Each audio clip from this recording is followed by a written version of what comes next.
teams. Well, guys, it is that time of morning. Coop, while you're checking your bracket, everyone make sure you got your breakfast ready. We are going to bring the news. We're going to bring the topics. You just got to bring something to manger on bright and early this Monday morning. John Luke, you got any breakfast? Yep.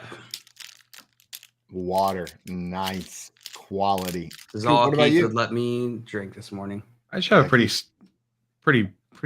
standard, boring breakfast today. Just have coffee and orange juice and a Nutri-Grain bar and a banana and honeydew melon and pineapple. Yeah, very simple. Did you cut all the fruit fresh this morning? Did you pick it from your garden? Yesterday. No, Kate did it. Yeah. There we go. I actually have breakfast this morning. I have a strawberry empanada from Look at you, Bedoy's Bakery that I might be eating. Bedoy. There's two of them. Bedoy's Bakery. This one wasn't started by Bedoy. This one was started by Bedoy's family. Good old Bedoy's family. Well, guys, I'm going to kick us off with a story today. Following up on some rumors that we've heard. Like Coop has said, our policy on the show is that all rumors are believed true until told otherwise. Well, Sean Payton came out and told us otherwise about one of the rumors this weekend. And Courtland, Sutton, and Jeudy trade rumors. Sean Payton came out and said, we're not trading those two players. We're not doing it. He said, no. The full quote was, I see and read just like everyone else does. Then occasionally when someone really crowds the plate, I throw a fastball right at their chin and they back up and they're like, all right. So I haven't thrown any fastballs lately, but we're not trading those two players. What? What the heck does that mean? The heck does he talking about? He's head ball coach, dude. Look out for that fastball. Look out for that fastball. Get your chin off the plate, huh? Get your chin. I'm just worried that I'm chin off the plate. I'm the one with the chin on my plate. I like it's like the whole. I don't know what I'm doing. I definitely had my chin all over that plate when I was rooting for Greg Dulcich to be a top 2 target on this team, and then now this kind of hurts my feelings. So I feel like that fastball came right at us, boys. What do you guys think? Can we believe what he's saying? No. Or is this just chitter chatter? In my mind, this seems like he's viewing a competitive sport where it's not. Like it's like a competitive sport between him and the beat reporters for the Broncos, where he thinks like he's laying at home thinking like, oh, I freaking got him with this one. Know what I mean? Like those rumors that they thought they were first to report on. Baseball analogy. And the beat reporters are at home just writing their next article about how they're not being traded. Right. Know what I mean? Like he thinks that's bad, but like it's just more information for him. Meanwhile, the rest of the Broncos players are in the weight room working out, and they look up at the TV and see this quote, and they're like, "Wait, he said these two players? What about us? What about the rest of us?" Like, he specifically, we're not trading these two players. KJ. Tim Patrick knocks on the office door like, so I noticed you were mentioning wide receivers that weren't getting traded. Right. It's like he must have gotten caught off short, or you just had to like spit it into 140 characters or something, right? Yeah, right. Poor Tim. Daddy. He's calling him daddy just because he knows Taysom Hill got on his good side that way. He knows that'll appeal to him. He just like says it and then like looks at him out of the side of his eye like, Daddy? Take a knee, son.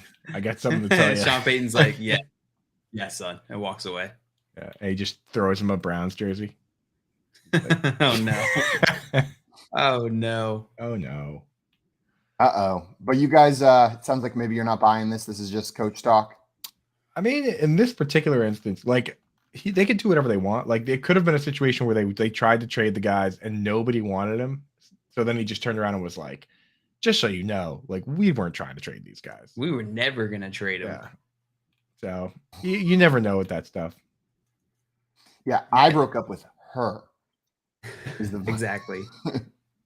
What does it do or benefit him by saying either way?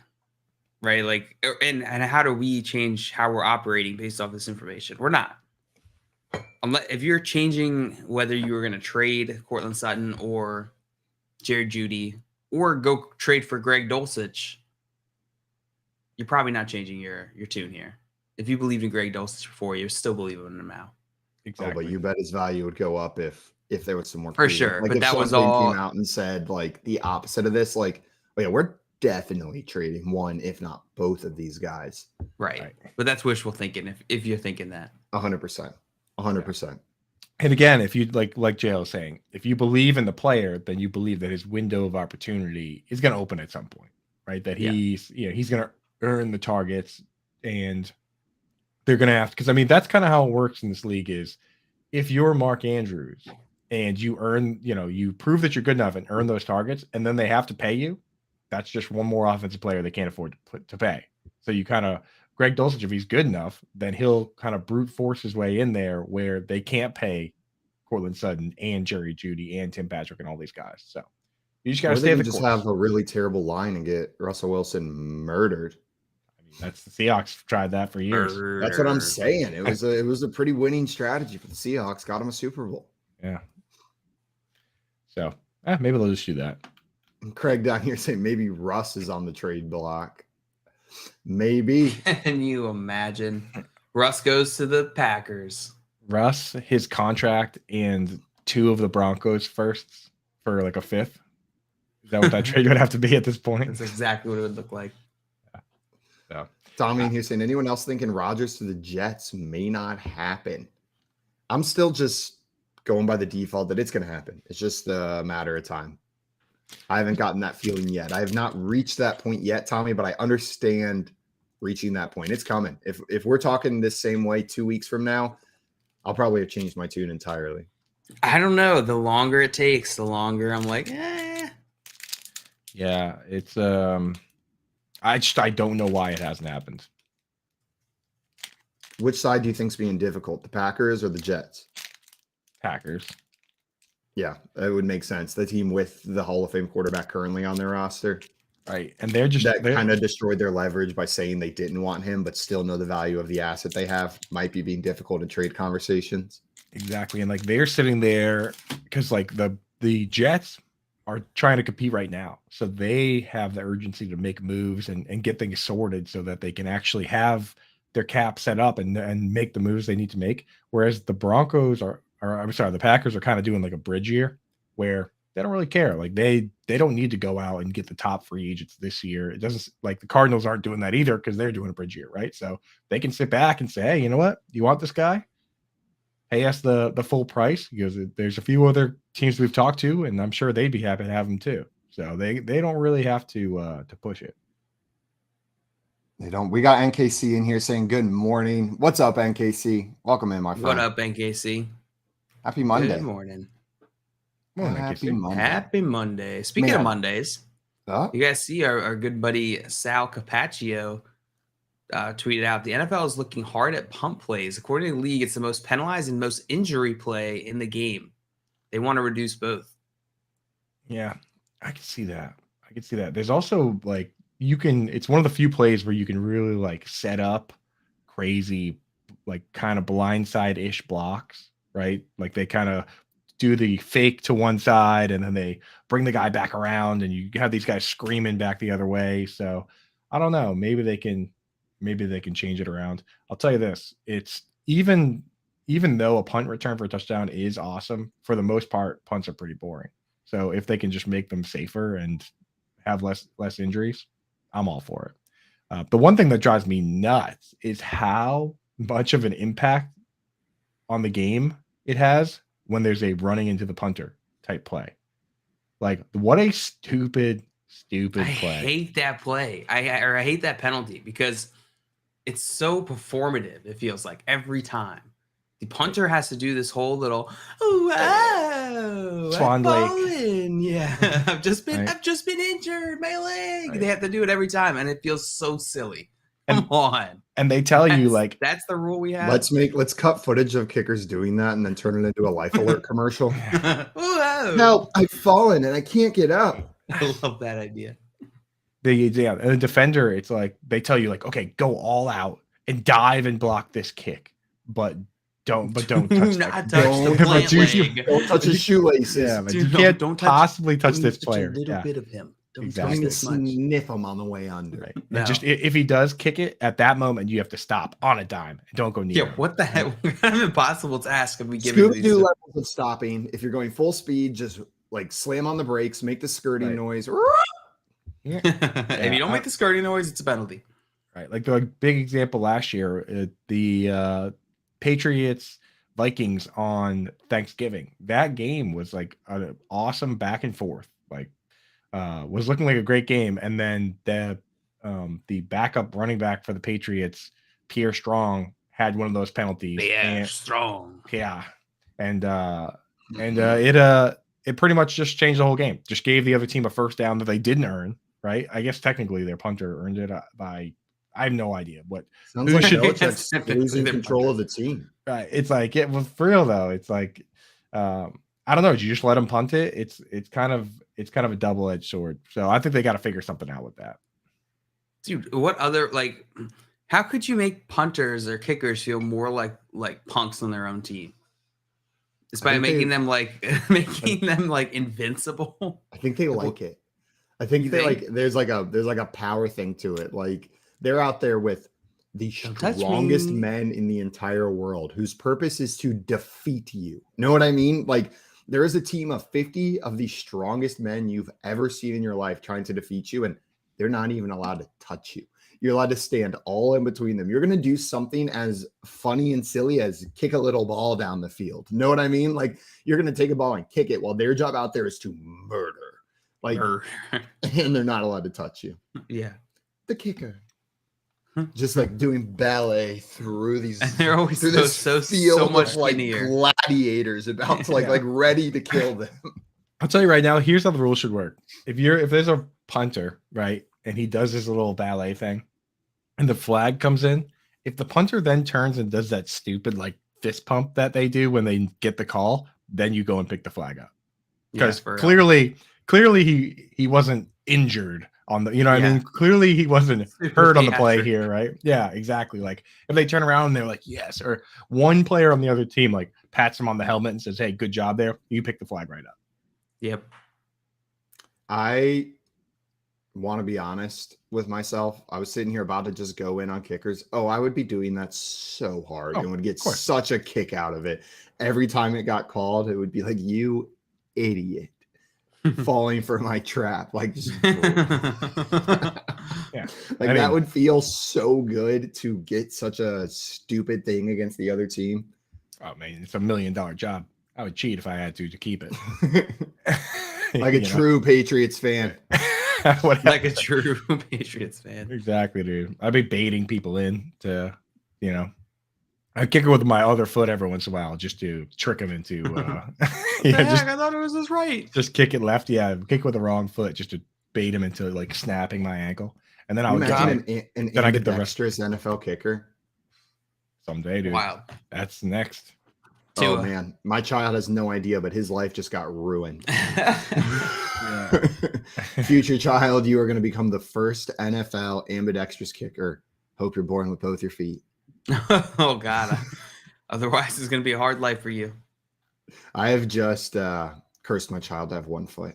Yeah, you have. Tommy in the chat says, Pierre Strong. I love him anyway. Sounds like a villain in a Woody Woodpecker cartoon.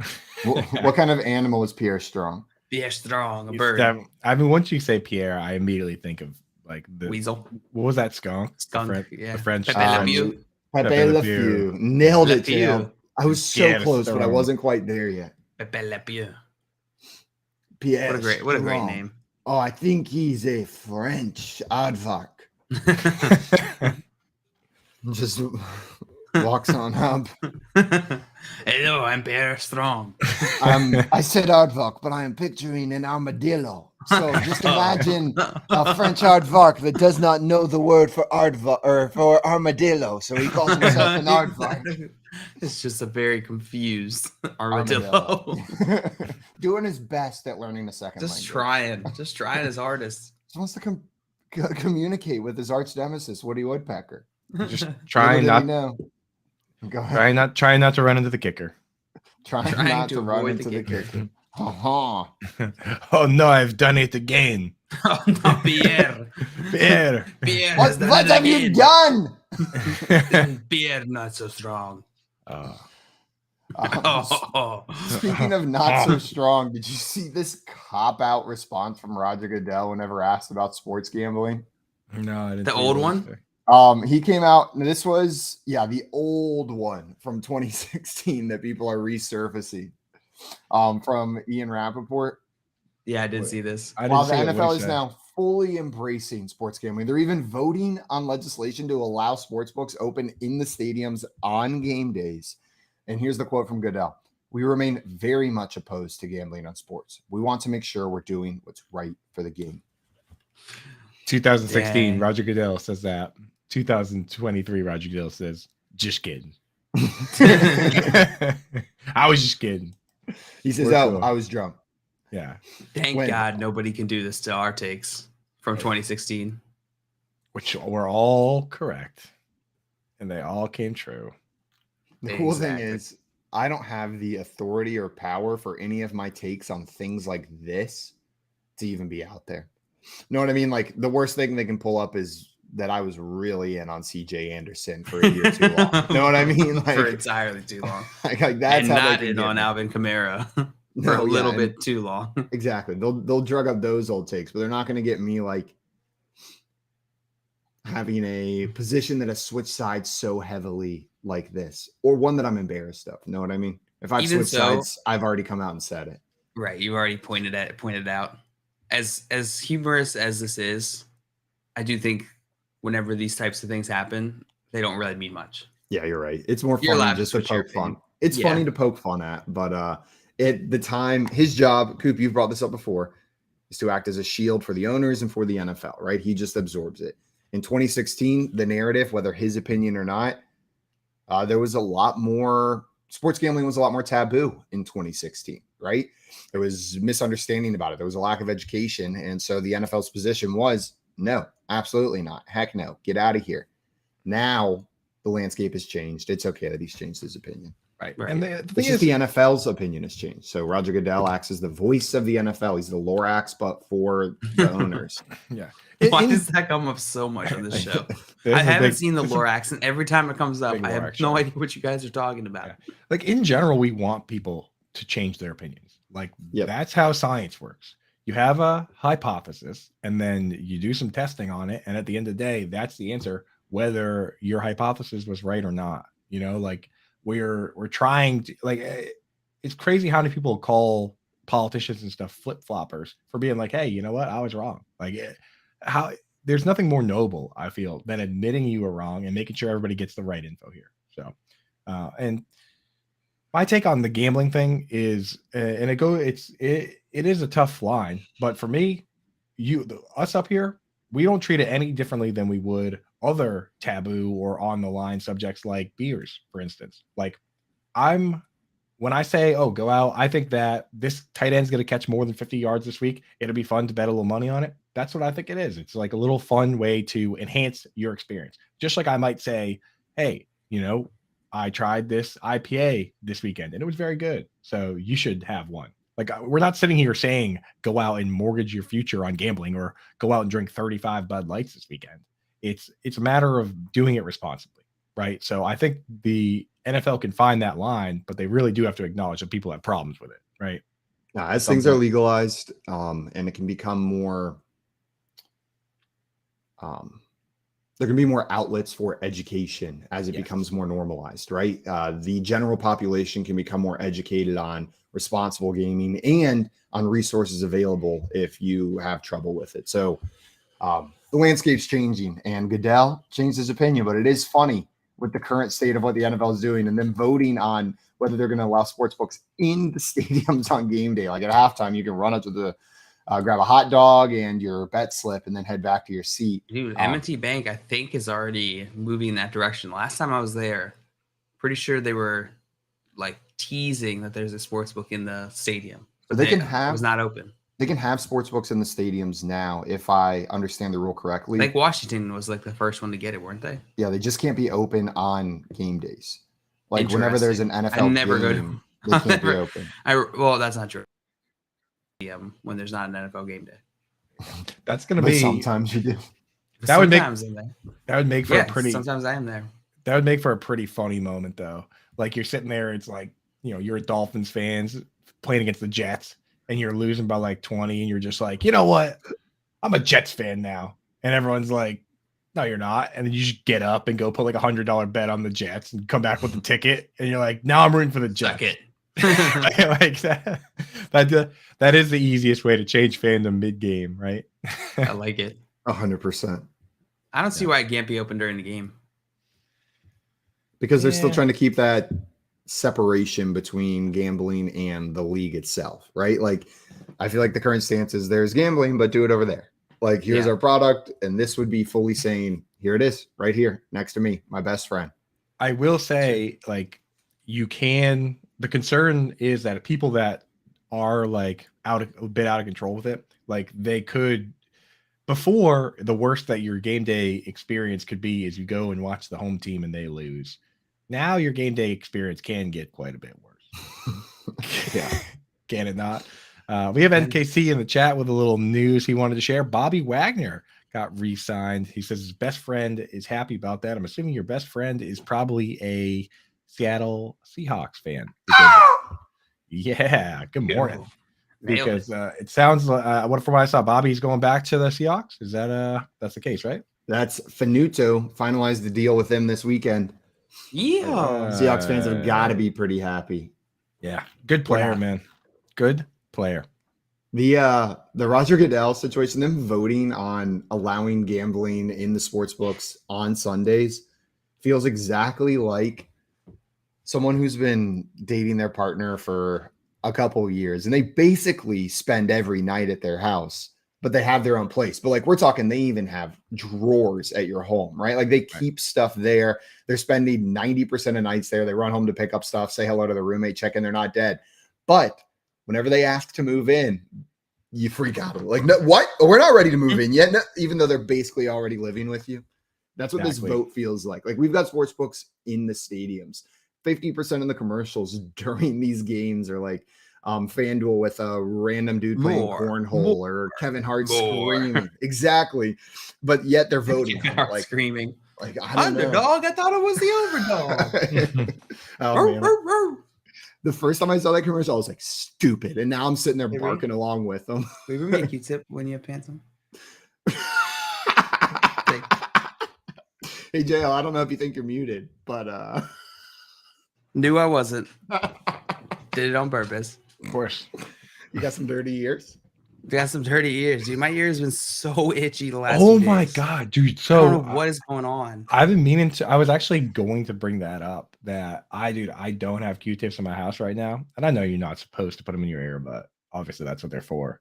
Dude, I know exactly how you feel, JL. Is there a shortage right now? Is that what's happening? I don't know. Shortage. I think I've got 14,000 in one box of them under my sink. Well, now I know why there's a shortage. It feels like Q-tip boxes are either full or empty. Like, it's never halfway full. You get these giant containers, and then one day they're just all how do gone. they get empty? Yeah, that's so true, Simon. But I actually don't know how they get empty. Also, why is Rosie? First of all, very impressive. Rosie can fetch you a Q-tip. Oh yeah, but, why are you making her put pants on? Because I hate when she walks around with no pants on. Rosie needs pants. Disgusting. This is absolutely disgusting. Dogs aren't wearing pants. She walks in the room and Jeff's like, Rosie! Stop. I want to see your butt. How dare you? What is it with like cartoon animals that so they often wear a shirt but don't wear pants? Like, why even have them? Like, all of them. Yeah, Winnie the Pooh is probably the best example. The premiere. He's the premium. He's not even wearing a shirt that's like the right size, dude. He's wearing like a crop top. Pooh Bear, but with Donald Duck, I don't know if you've ever seen them, but duck nipples are grotesque. Just disgusting. No, I haven't. I can assure you that I've never seen them. They're covered in spikes and they ooze blood. Oh no! So it would be just absolutely awful for Disney to allow a duck to walk around shirtless. They have to keep Donald Duck shirted at all times. Stop it. Yeah, I'm just kidding about duck nipples. By the way. Can we talk about Winnie the Pooh shirt here for just a second? Sure, like, of course. Sure. We cover all important topics. Who designed this shirt? Because it's not even close to being big enough to being a real shirt. Like, pull this up. Can you get Winnie the Pooh up here? Dude, what is I'm looking at it on here? What is the deal, dude? It stops at his armpit. Like, it's not a crop even top for sure. Not even Zeke or David Njoku would wear that thing. I think Christopher Robin probably gave it to him and told him he looked cute in it, and so he just wears it forever, vying for his attention. It's the same one that he got when he was like a little tiny bear, and now A little cub. Yeah, it's A like little Winnie the Cub. outrageous business, dude. Get some pants. Get some Like, if pants, Winnie the Pooh. I think if he had pants, it would really highlight how bad of a shirt that is. We should do a group watching of the Winnie the Pooh horror movie that came out recently or is coming out. Have you guys watched the trailer for Winnie the Pooh Blood and Honey? No, can't say I have. Oh, so It's actually, just like a 50 Cent, like blood in the sand. I haven't seen the trailer, but I've heard of the I've heard the premise, and it looks pretty messed up. Yeah, the whole premise, if you haven't heard of it, is that Christopher Robin, there's Winnie. What are you doing? What is that shirt? And what is Piglet wearing? Is that like a singlet? What are we doing here? Come on. Yeah, you can tell Christopher Robin dressed these animals. Yeah. But the They look premise ridiculous. of Winnie the Pooh Blood and Honey is that Christopher Robin left and went about his life. Know what I mean? Like, he grew up, he wasn't a kid anymore, so he didn't come back to the 100-acre wood, but then he went back with his college girlfriend or something to revisit his childhood area and say hi to his friends. But they had turned feral because he abandoned them. And so now they are murderous animals in the 100-acre wood. How did they get rights to Christopher this? Robin. Well, because it hit open domain or open whatever it's Yeah. called. Like, it had been enough years. Winnie the Pooh is now, you can do whatever you want with that property. It's no longer copyrighted. Wow. And so they're making that That's wild. I'm sure that's gonna be traumatizing. public domain. That's the word I was looking for. Tommy, you're the man. Wow, what did you say? I thought I heard you say I public said domain. open domain. Close enough. That's not weird enough for us to make fun of you over, which is disappointing. Yeah, we usually like doing that. Yeah, we do. Oh, do. so much better, guys. Dude, So show much Oh, better. I am so jealous, bro. Like, show us the wax. No, please don't. No, I'm not gonna show you that. Damn it. I thought I could get you to do it. Damn it. Look at me like, what are you doing? Welcome to our new segment. Cleaning the wax. ourselves. Show us your wax. Show us your wax. Come on in, everybody. I think That we was actually the- just dropped to 0 viewers on YouTube as we did Did that. we find the one thing that nobody fetishizes? Yes. Smash that Your thumbs wax. down. Smash that Smash thumbs down that button thumbs if you want to never do show us your wax. Speaking of wax, did you guys see this rumor? Which I don't know what to take from this. This comes from Destin Adams on Twitter. He said, sources tell me a Colts plane had an extended stay in Baltimore this week. No reason has been given for the visit at this time, but something to monitor going forward. It was empty. Oh. What? Are they It's that time of year. It happens especially with the coach search in college football, the plane tracking is off the charts. I don't see it in NFL as much, but as the season starts ending in college football, half of their posts on Reddit are all plane tracking. This coach seen here, this coach seen here, this coach seen here. That's what's going on here. With Lamar Jackson, there being so much uncertainty, people are starting to plane track to see if they can That's get what they're any talking about. clues. Simon, I couldn't even get to that point. I was just like, why would they be staying in Baltimore? Why would that be? Is there a news? game? Are they just early? Are they coming back? Yeah, Are they returning the- to Baltimore? Did they forget for all something? these years? Yeah. They left in the middle of the night and now they're back. now they're They've- coming back They forgot their keys whenever they moved location, so they were just coming back to get them. all the way in the 80s or whatever. Yeah, I was just double check because I forgot which way it went. Whether it was like it was a team that left in the middle of the night. They say, right? Yeah. But it was they left Baltimore to go to Indianapolis. That was the original one. Yeah. Yeah. So I was looking up. I was just going to look that up. The Baltimore Colts, and Oh, dude, apparently I got a pen. Hold on. the original team name for the Baltimore Colts was the Miami Seahawks. The Miami Seahawks. Yeah. And then there were So- a couple iterations between that, right? Yeah, apparently. Yeah, I think at least a couple. But Miami Seahawks, dude, why? There is no such bird as a Seahawk. Why were there multiple organizations? Ooh, Higher, that's higher. nice. Oh, that's sick. That's fancy. 1958 National League champions. Too many lights. That was my That's- best horse. That was a nice Winnie. Thanks. I've been practicing. Winnie the horse. And I'm not lying. I have been practicing because I did a couple really embarrassing ones on the other show. Well, Just abysmal. I appreciate you putting in the work. Thanks. I appreciate it. Speaking of work, Chiefs head coach Andy Reid expects Sky Moore to step up. He's got to get that work done. You guys think Patrick Mahomes is going to have another weapon in Sky Moore this year, kind of elevate himself to another level, or do you think this is just a coach hyping up his rookie? Coach hyping up his rookie because they got Kadarius Toney there. What do they need Sky Moore for? Casquarius Green Jr. I'm at this point, I'm much more excited about Toney just because the yards per route run, he was just much more efficient with his limited snap share than Sky Moore was. And that's kind of, at the end of the day, we don't have much more to go off. Well, Andy Reid, that's how we feel about that. So thanks, in case you were waiting on our response. Andy Reid also, I saw a comment from him while they were doing a little press conference business, said that Patrick Mahomes' ankle that he hurt didn't need to have surgery. And it kind of healed on its own. It's good to go. So people don't really, I figured that, there'd be some sort of cleanup or something, but no, he's good to go. So that's awesome. Great. Yeah. I love that. We were worried about that going in towards the end of last season, him playing through that. That's fantastic news. It's the best kind of news we can get. Exactly. Like the last thing you want to hear is that there's they got to do some tinkering and now he's got a rehab. And then there could be injuries that span from that. Oh, good to go. Can we stop saying clean up and tinker when referring to the innards of somebody's ankle? Yeah. Coop was like, yeah, you thought they'd have to clean it up or something. And the visual that popped up in my mind without even wanting it was vile. Clean up. Yeah, let's just clean it up. Just a little broom. They get in there with Stop it. Little brush. They scope it out. Oh, my mom was talking about something like that. She's talking about when they go in and clean your arteries, and she's like roto-rooter. She used that verb. The plumber? Yeah. Oh. Yeah. I don't know. Stuff like that does make me squeamish, but hey, say it's life-saving modern science, but I just don't tell me about stents and stuff like that. Stents, yeah.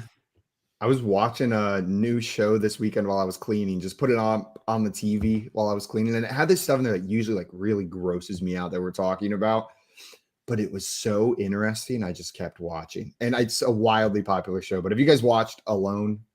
I wanted just reality TV on in the background. No. It's where they have 10 people and you're allowed to bring 10 items from a list list of of 50. I love that show. Okay. I was just waiting to confirm. Yeah, and they do it. It's like that island in Vancouver that sucks, dude. They do different locations based on the season. The season I'm watching, it's up there in Canada and British Columbia, and there's grizzly bears all over the island. So there's just it's a grizzly bear infested island, and they're not allowed to hunt them. So they're just being hunted by grizzly bears the entire time they're there. God. But what it is, whenever they kill an animal, usually that's something I would not want to watch. But something about they haven't eaten in 8 days makes it less gross to watch them gut a fish. Right. It truly wasn't as hard or usually I would be ew. I was oh, thank God he's got that fish. It's you're sitting there eating your Chipotle. Yesterday during an episode, I'm sitting there munching. I just made 12 cheese tortillas, right? I just melted a bunch of cheese. I'm picking out in the bed, and this guy goes, "Who are you to judge me?" He looks into his GoPro. He goes, "Sitting at home, you're eating right now, and you're judging me." Cheese in my mouth, oil all over my face. You're eating that, and then you look at his fish, and you're like, "That looks pretty good." You're honestly, I can see why you would eat that now. I'm pretty hungry. I do that on Survivor too. I'm watching, and I'm like, I could go for some rice right now. We got Dustin in here saying, "Sup, guys? Alone is great." It is great. I got to get back in there. I only watched the early seasons, but I just remember them going to Patagonia. Did you see that season? I'm only season 8, 6 episodes. Is what I've seen so far. I started the beginning, and it was the very first season. Dude, they go to Patagonia, and all these professional survivalists are there, and they're just this place is uninhabitable. I feel that season is the winner was out there for a week, and then they were just no, dude, let's get out of here. Yeah, this sucks. I asked my girlfriend how long she thinks she could last on this grizzly bear island, and she was like, "No lie, I legitimately think I'd be dead within 24 hours." Not push the button to get someone to save me. They've got some they give them safety equipment and things like that. No one's died, but I assume there is the real risk. Like on this grizzly bear infested island, sure, they've got like bear spray and stuff like that, but bears can be up to 1,000 pounds. And if a bear wanted to do something, it probably could. Now, you're right. No one's ever died on the show. But most players, most players, last time was about a guy who died from a bear, grizzly bear. Bears are scary, man. Was it They're Timothy? So cool, was it about Timothy Leary, the grizzly Treadwell. man? Timothy Treadwell. Yeah, was it going to be him? Then it was. That's such a good one, dude. That guy was pretty wild behavior from that fella. Yeah, but on that show alone, like a lot of the contestants that do get ruled out, it's because the medics come out and they're like, dude, you lost like 40 pounds. Like you're going to die. This one dude who came in very overweight, and then like 25 days in, they're like, he has lost 55 pounds since starting his journey. And he's still a big dude, but you're like, good God. Imagine that was the secret, just to go out there just being so chunky. Starve yourself out there. And just find a little bit of water, and then you're just like, oh, I just kind of hung out. He does got the reserves. You just spend a year putting on weight. Get out there. Oldest trick in the book. You're gonna just outstarve them. I remember watching one of them where this guy was so good at it that he like went out and he built the craziest shelter with like all this working stuff. He even built this little like football game that he could like roll dice that he made and play football, like just like watching a game, like, as he's doing it. And then one day he was just like, I missed my wife. And he picked up the thing and he was like, coming home. And they came and picked him up, and he had like a mansion that he built in the woods. And they're like, you're done? He's like, yeah, I'm done. I'm going. I'm good. He could have just lived out there. I'm not even kidding. Like he was like, he had like a box like that he built in the floor that was filled with salmon. You know what I mean? Like he was kind of living the dream out there, and he's like, I'm just going to go home. That's what one of these days there's going to be a Ron Swanson-esque person who goes out there and they're going to tell him the show's over, and he's going to be like, I'm good. I'm like, what about the prize money? The what? Don't need it. No, we're good. Well, what are we doing now? I just stay here. I gotta clean up and go. Yeah. He comes back like a week later and just stays there. He's just the host of the show now. Speaking of hosts of the show, I saw this one. It's about the rule changes that have been proposed for this upcoming year. Jordan Rodriguez tweeted out, she said, interesting notes presented by Rams and prelims with committee on their RTP rule change proposal. Their analytics crew found a 40% increase in scoring rate on a drive-in, which the foul was called. Talk about roughing the passer, compared to one explosive pass play, which triples score rate on a drive. 40% increase from roughing the passer. Wait. I'm a little bit confused about what you're saying. Are you saying that whenever on the free play, it is triple the likelihood that it scores than the effect of a roughing the passer penalty? On a drive, in which a roughing the passer penalty is called, the team that is driving is 40% more likely to score on that drive. And then what was the next part about the punt? Compared to one explosive, that is the punt play. No, sorry, that's not compared to like what were the odds on like there's like one big play? How much does that increase the odds? It triples the score rate. Okay, so 33% compared to 40%. Oh, 33%. Wouldn't triple be 300%? I don't know. So I guess what I was asking here is this seems like what it was highlighting is that the free play is significantly more valuable than the penalty. Yeah. Right? Like roughing the passer, yeah. But not the play, not just the free play. It's the roughing the penalty. It's on the entire drive. It's on the drive, yeah. Yeah. They're saying a big explosive play by comparison would triple the score rate on a drive. Right. Which I mean makes a lot of sense. You give a team 15 yards and a first down, of course that's going to increase their likelihood, yeah. But 40% is quite a bit. I feel like that's maybe a little too much, dude. I think that's the point that the Rams are making here in their proposal to change the rule. I don't know what they're changing to.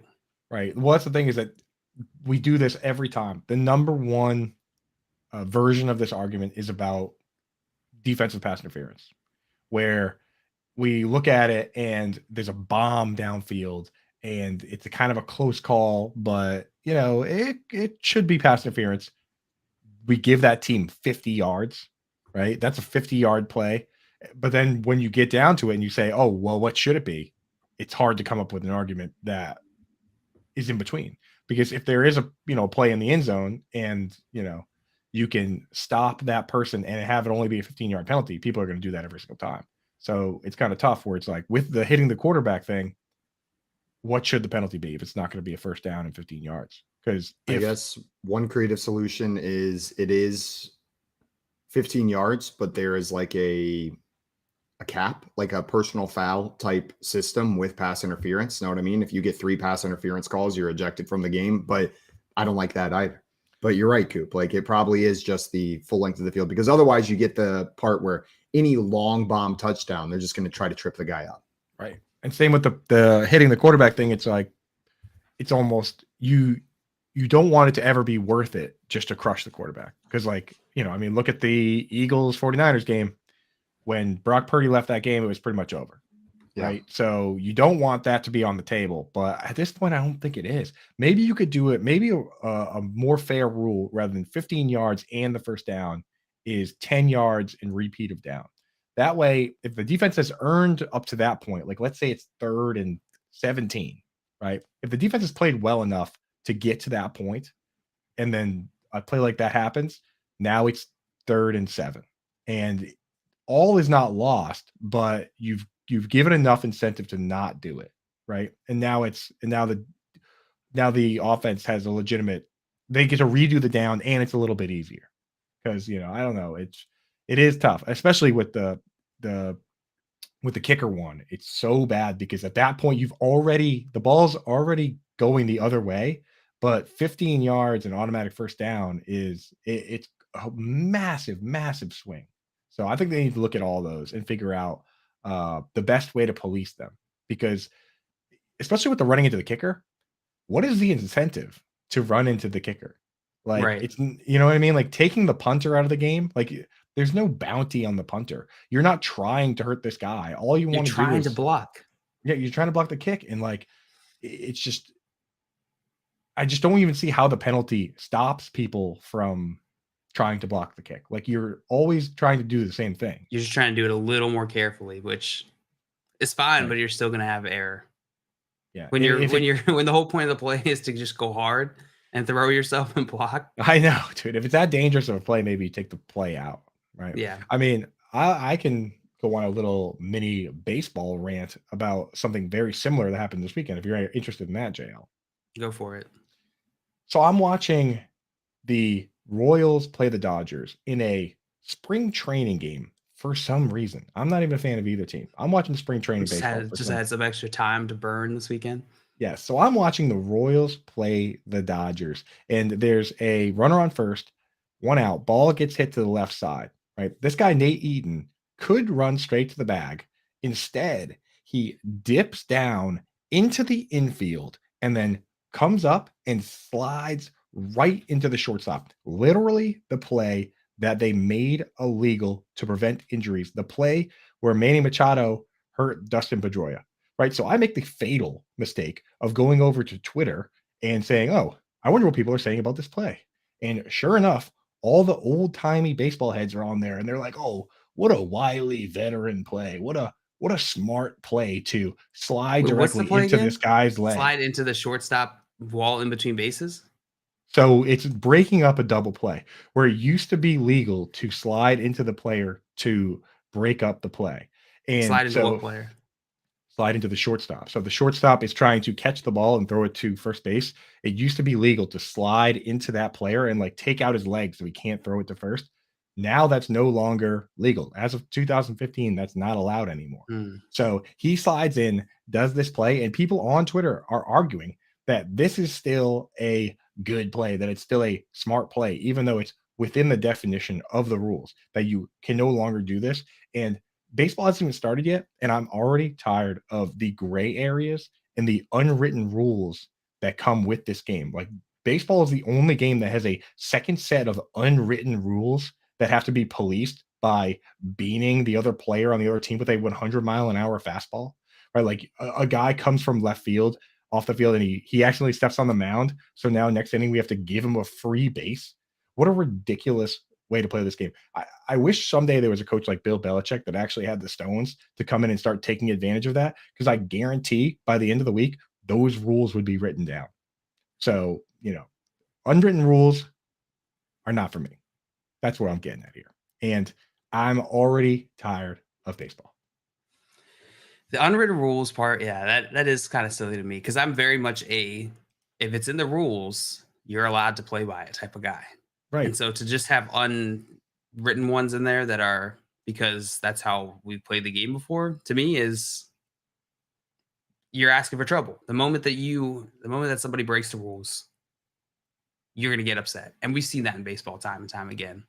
What was the one a few years ago? There was the unwritten rules. I remember because I tweeted about it in relation to fantasy. I just don't remember what the actual. It could have been any number of 100 instances that have come up. There was a big one though. There was a big unwritten rules of baseball moment like 2 years ago.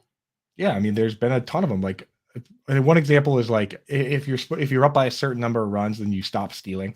And then if a guy, if you're up by like 10 or whatever, and a guy steals second base, now you have to hit him with a fastball, and everybody has to come out from the benches and shove each other a little bit, and the manager gets suspended for 1 game. Like, that's what has to happen if you steal a base.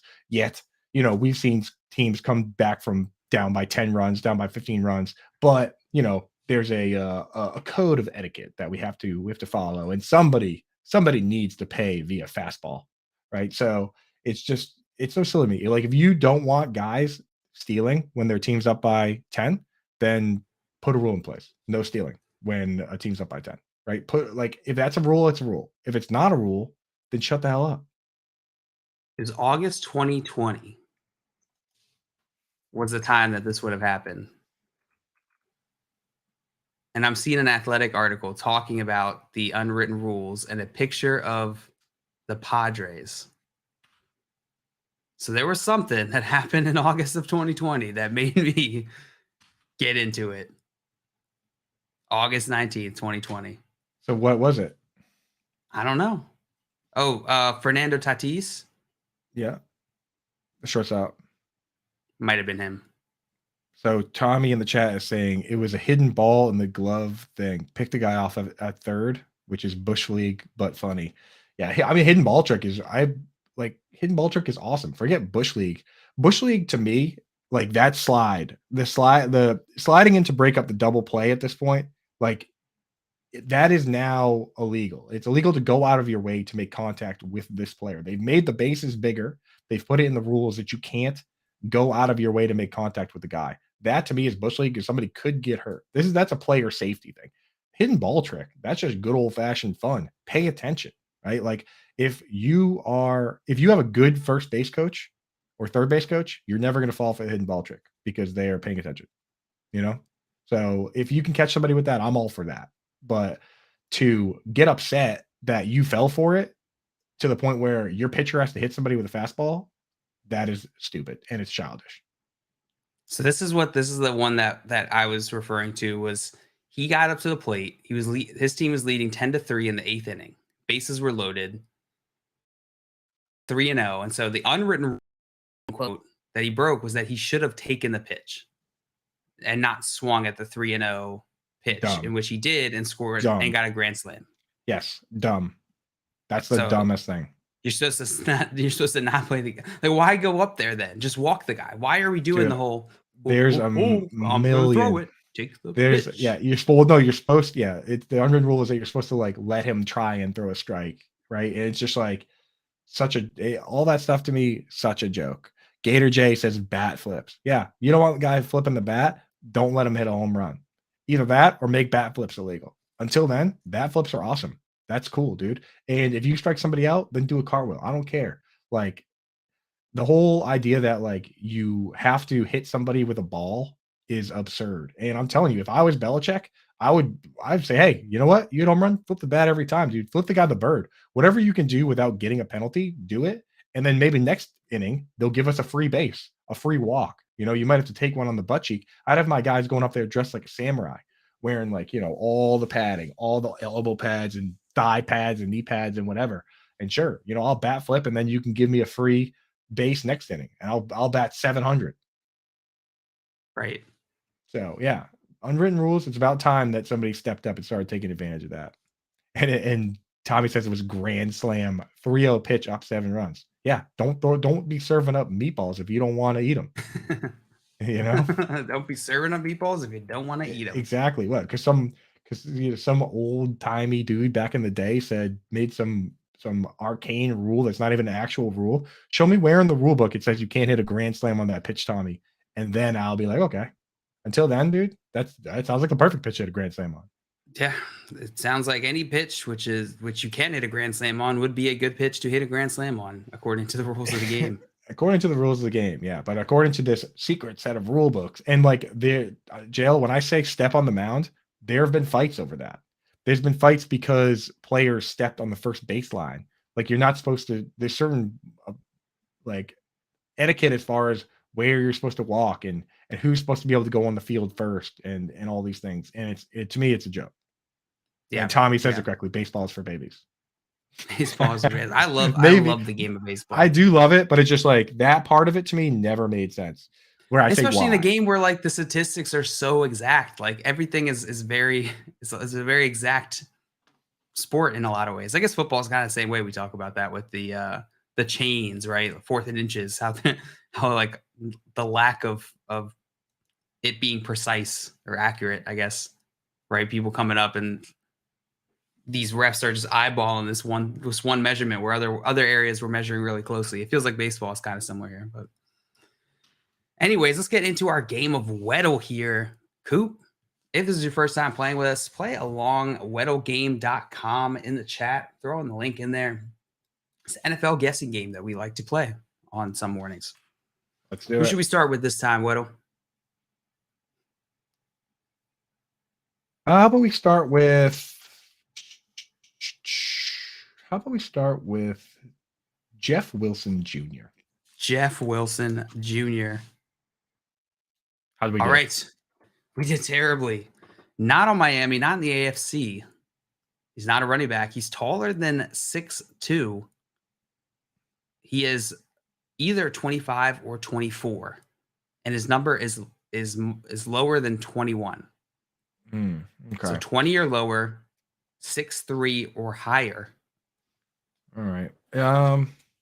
It doesn't really narrow down the position much, though. There's only so many tight ends that almost all the tight ends are number like 80 something, because that's what they all grew up wearing. There's a handful like Kyle Pitts and Evan Ingram, but neither one of them would fit this. So it's probably a quarterback or a wide receiver. Why don't we throw an NFC wide receiver out there? NFC wide receiver. Terry McLaurin's number 1. It's probably not him. Might be. What about Moondog? Is he tall? Yes, he is. But his number is high. He's like 80 or something. Yeah. Oh wait, this is a low number guy.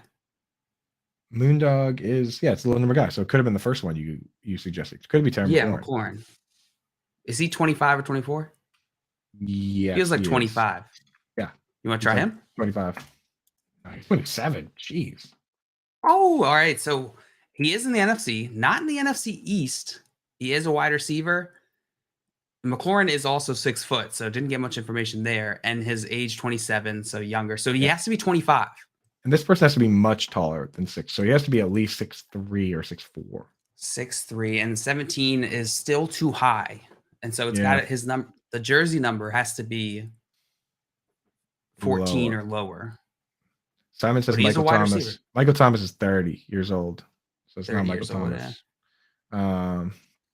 But it could be, let's see, 20. So he has to be 25 years old, you said? Yeah. What about DK? What number is DK? DK he's a single digit number. I'm fairly confident. Want to try DK? Yeah, get him in there.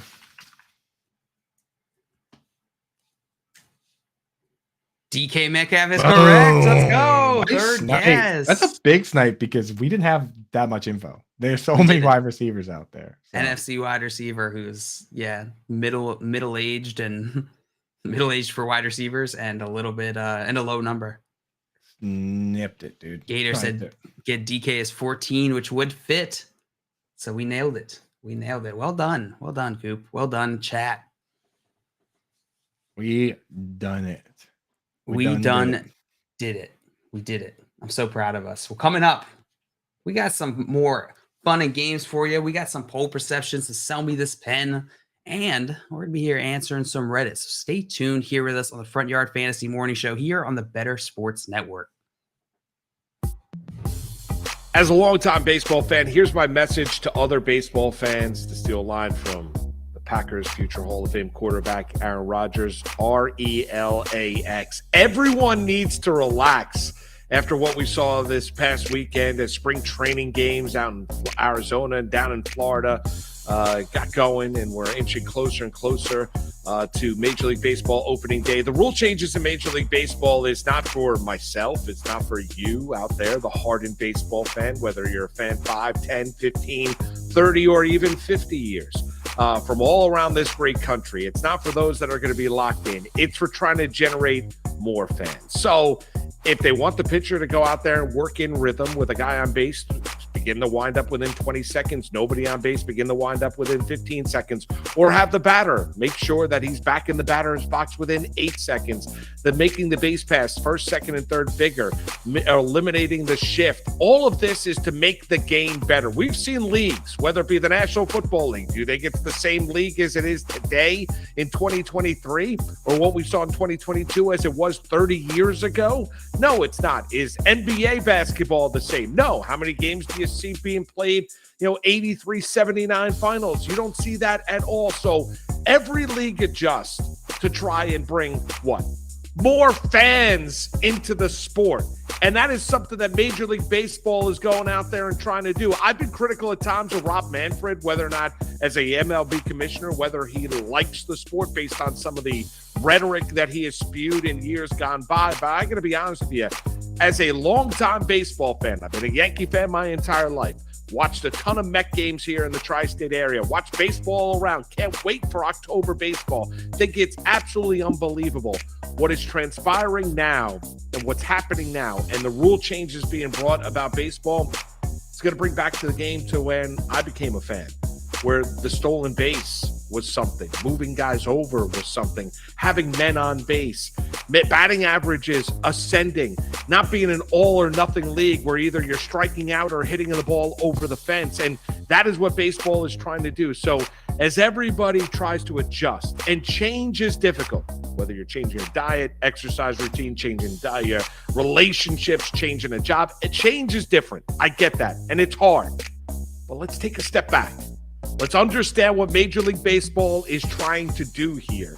And they're trying to repopulate or repopularize the sport. That's what they're trying to do. They're clearly the third most popular sport in the United States. They want to make it less regionalized. This is the way they need to go about doing it. I'm all for it. For more content like this, download the Better Sports Network app or go to bettersports.com.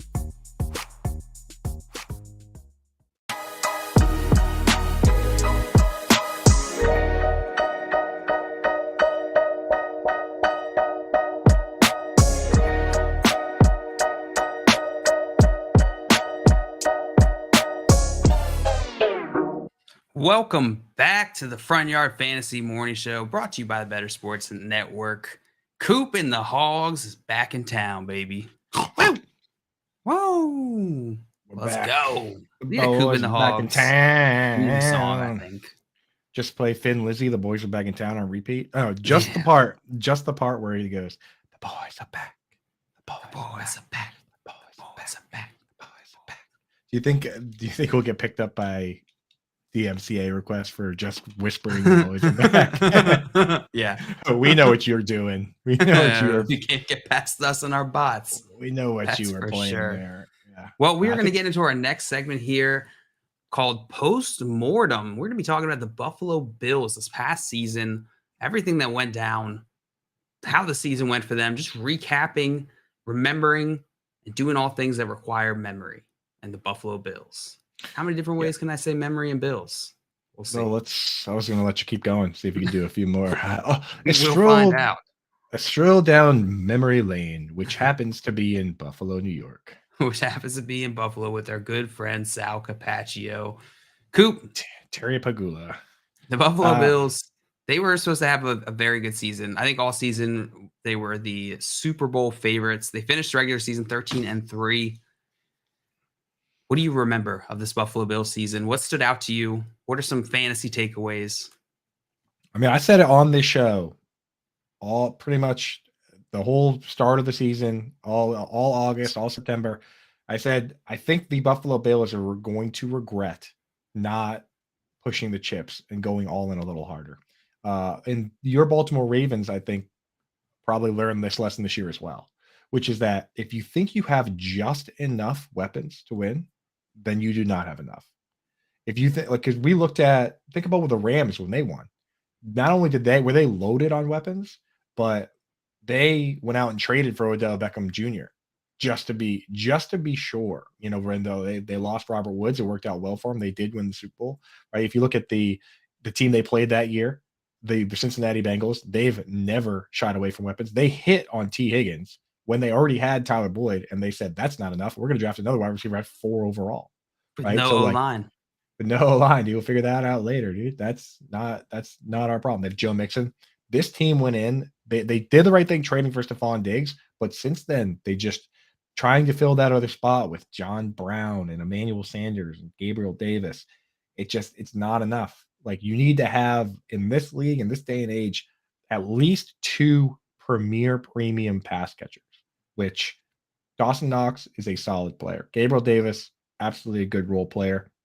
The rest of those guys, the 100-man slot army of Jameson Crowder and Isaiah McKenzie and Khalil Shaker, like this year, I truly thought that they were going to go out and get somebody and leave no stone unturned because the window is now. So I don't know. If I'm them, I'm seriously considering going out and drafting a high-end option in this draft, right? I think they're fine at running back with James Cook and now that they added David Harris, and they obviously have the battering ram Josh Allen.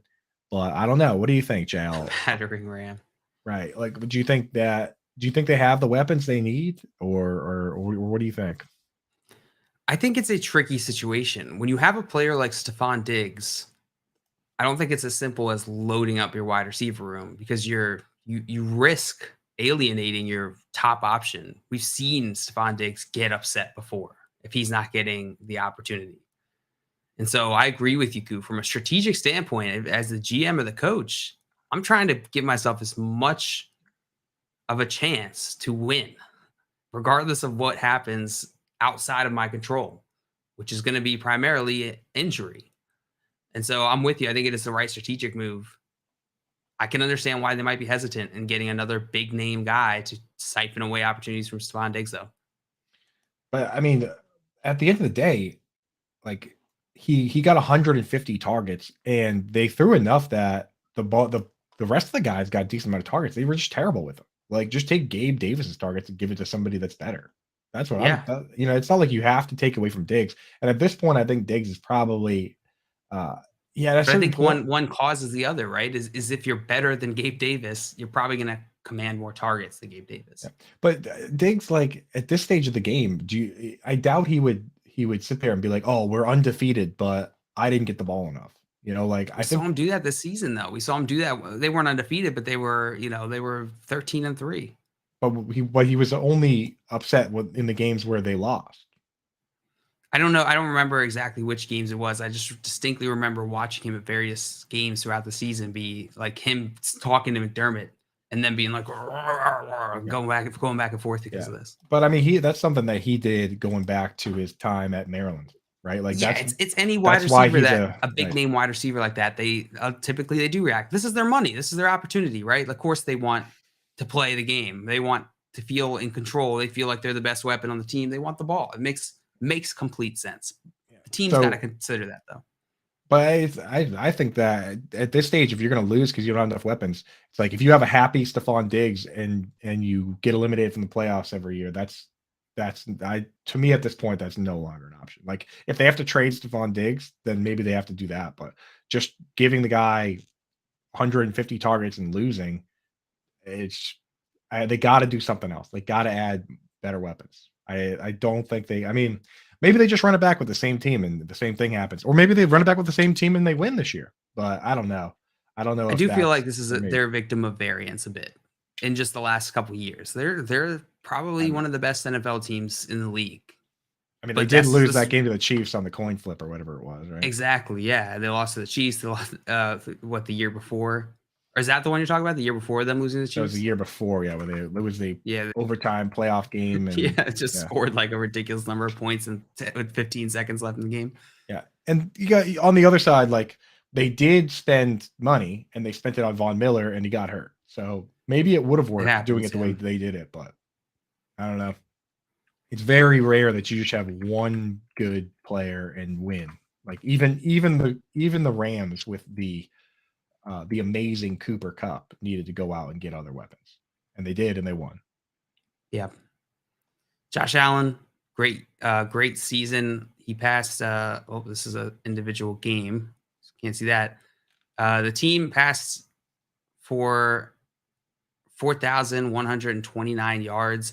I think what was it? Justin Herbert had just over 5,000 a year before, and he led the league. So for Josh Allen, this might have been maybe a pullback on his years. I want to look at his career. So with yards years. The thing with Josh Allen is that in terms of passing, he's never really set the league on fire. If you took just the passing, his passing numbers are virtually identical to Kirk Cousins on a yearly basis. Like last 3 seasons, 4,000 yard seasons. 2020 was 4,544. Next season, 4,407, and then 4,283 this past season. Yeah, the difference maker is that, and this is what makes him the number one pick in fantasy football in Superflex and the top quarterback off the board, is that he does all that in terms of passing. Because like we say, like it sounds bad, but Kirk Cousins is routinely in the top 10 in passing as well, right? Like he threw for last 3 years, he's thrown for 4,200, 4,200, 4,500, 35, 33, and 29 touchdowns. So Cousins is slinging the rock. But similar. But Cousins ran for 97 yards last year. And Josh Allen ran for 762 and 7 touchdowns. Right. So like it's crazy that you're basically getting like Aaron Jones's rushing production plus Kirk Cousins' passing production. That's a difference maker. So, but to say that Josh Allen is just like, he lights the world on fire passing, not necessarily the case. If he didn't run at all and just threw it every time, then he probably would. But just because part of the game involves him taking off and running 120 times or whatever it is, naturally you can't throw as much under that case. But it is wild that like if you took just his rushing fantasy points, he would be the RB1 for that team. He had more rushing. Devin Singletary had 819 yards, 5 touchdowns. He had 762 yards and 7 touchdowns. Right. Just crazy, man. Josh Allen. Yeah, he's a beast. They asked him. I saw they recently asked Dable about Josh Allen and running too much and getting to end. Somebody had a stat, one of the Buffalo guys, which was amazing stat. I had never really seen anybody pull up a stat like this before, but it basically said that on over 60% of his runs, he's actually getting tackled. And by that, they mean most, like I think they had the stat probably for a few quarterbacks. Many quarterbacks, if you look at that number, like if you look at that number for Mac Jones, it's probably like 10%. If Mac Jones is ever running, he's running out of bounds or he's sliding. He's not lowering the shoulder and taking hits. But on Josh Allen, on over 60% of his runs, he's actually being tackled. He's lowering his shoulder. He's getting tackled from behind. So that's pretty dangerous, right? Like if I think what that reporter was hinting at, which is kind of hard to tell these guys what to do, but he was hinting at maybe this guy should slide. Maybe this guy should slide. Maybe you should go out of bounds. What do you think on that?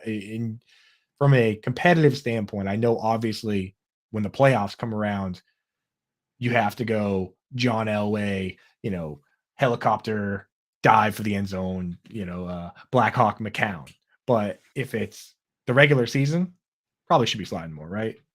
Probably should.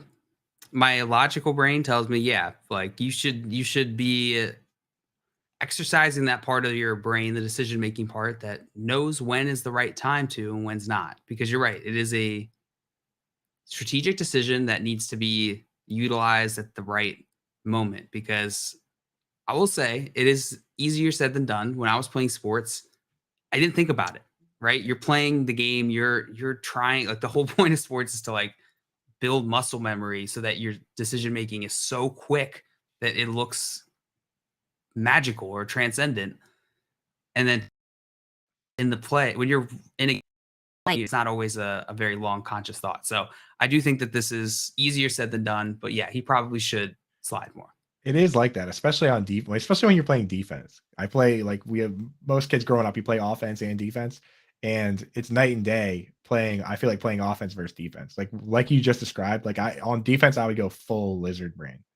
Like the snap would happen, and I'd look and ball. Yeah, I'd see if the lineman took like one step back, like they're pass blocking. I'm like, oh, you got to do the drop steps. You know what I mean? Like you just go into like automatic motion, and then you hear the ball calls or the fire calls. Like it is crazy. So you're right. It's hard for him, but he needs to learn because other guys don't seem to have too much of a problem with it. He's avoided most like really bad injury, which is great. It's great to see. He seems to be good at that. We got Albert in the chat. Say good morning, everyone. And we got Michael in the chat. Say good morning. Good morning, my friends. What's up, gang? See you both.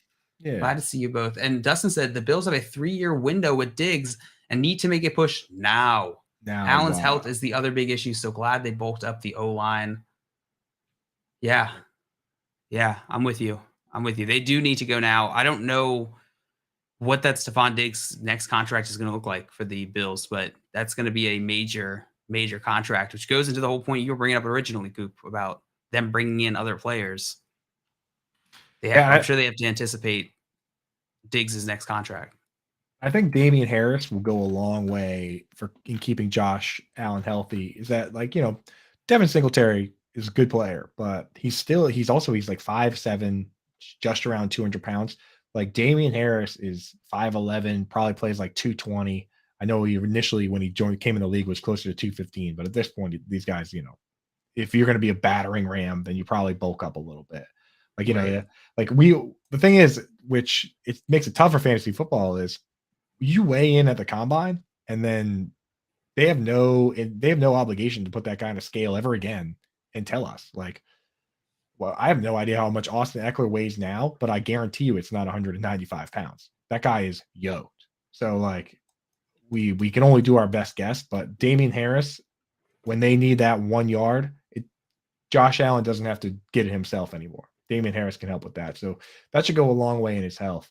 The other thing that surprised me when I was kind of looking over this Bills team is James Cook, statistically, didn't play a whole lot, but on the snaps he did, numbers are pretty good. 5.7 yards a carry. That's up there with Rashad Penny and I hate that. I hate that you say that. J.K. Dobbins is an example of somebody we like better, but Tony Pollard, right? And I know that when you're the third down back, you get a little more leeway. There's you get the carries. If it's like a 3rd and 15, they just hand you the draw play and then you punt. But you get like a 9-yard run on that play, which helps boost the stats. But 687 yards from scrimmage as a rookie that didn't play that much. James Cook kind of flashed, man. Do you think he could pop for fantasy this year at all? Or with Damian Harris there, probably not. Yeah, it's too split. Probably not. Flash, yeah. You know what? I changed my answer because of how you worded it. You asked me, do I think he can flash? And I think he can. Because I think he has that talent. Do I think that he can sustain this as the main running back on a team? Not currently what I've seen. Yeah. Yep, that's it. And the thing is, to be honest with you, for fantasy football purposes, if this were, let's take Kirk Cousins. Don't you dare say best ball. I'm not going to say best ball. If this were Kirk Cousins at quarterback and it were Damian Harris and James Cook, now all of a sudden I'm like, okay, this is kind of interesting. Brian Daboll runs the Erhardt-Perkins system that he learned with like New England and Alabama and those guys. He left that for like McDermott and those guys. I know Daboll's now left for the Giants, but like that's the system that's been set up there. I could see that if it was a non-mobile quarterback, that maybe if it was split between Damian Harris and James Cook, we'd be good. But the fact that it's Josh Allen is just enough to now I might not be interested in any of these guys. Are you taking Damian Harris anywhere? I could be interested to take Damian Harris. I have not checked what his ADP has gone to since he's been put on the Bills. I'll pull it right now. The beautiful thing about say what you will about best ball. I love it. Some people are like whatever on it, but the ADP for best ball at this time of year is actually a pretty good indicator of what we're going to see, just because people are paying to get in these leagues, especially at the very start of the draft. Obviously, at a certain points in these drafts, people just start taking like the fastest guys and touchdown dependent guys. But at the very top of the draft, the ADP, and I went back and looked last year, the ADP for underdog at the top of the draft, first 2-3 rounds, is no different than typical ADP. It's still the same guys: Justin Jefferson, Christian McCaffrey, Cooper Kupp, Tyreek Hill. You know what I mean? It's the same. So it won't be as accurate because the strategy changes. But the strategy is not so far away from normal redraft strategy that it really makes it unusable. It's still usable, but you have to factor in the fact that people are making different decisions because of that format. Right. The strategy doesn't, but yeah. So it's like, I would say after the third or fourth round, that's where the ADP differs. In the first, people aren't picking, like, I'm looking at ADP right now. Justin Jefferson, Jamar Chase, Christian McCaffrey, Cooper Kupp, Tyreek Hill, Travis Kelce, Stephon Diggs, AJ Brown, Devontae Adams, CeeDee Lamb. Yeah, I don't know. Apparently people are still in. But stop me when you hear a name that you think is only there because it's best ball. Jonathan Taylor, Austin Eckler. That's impossible to do. Right? But no, it's at a certain point it does happen in these where you go through and you're like, why is that name there? Oh, it's best ball. But it doesn't happen until you get down There are definitely those players, yeah. Yeah. It doesn't happen until you get down to, I would say, the fourth or fifth round. And then the two things you do see happening are you see speedy field stretcher guys start getting taken. And the other thing you see is the second quarterbacks and the second tight ends go way earlier because you have to draft multiple.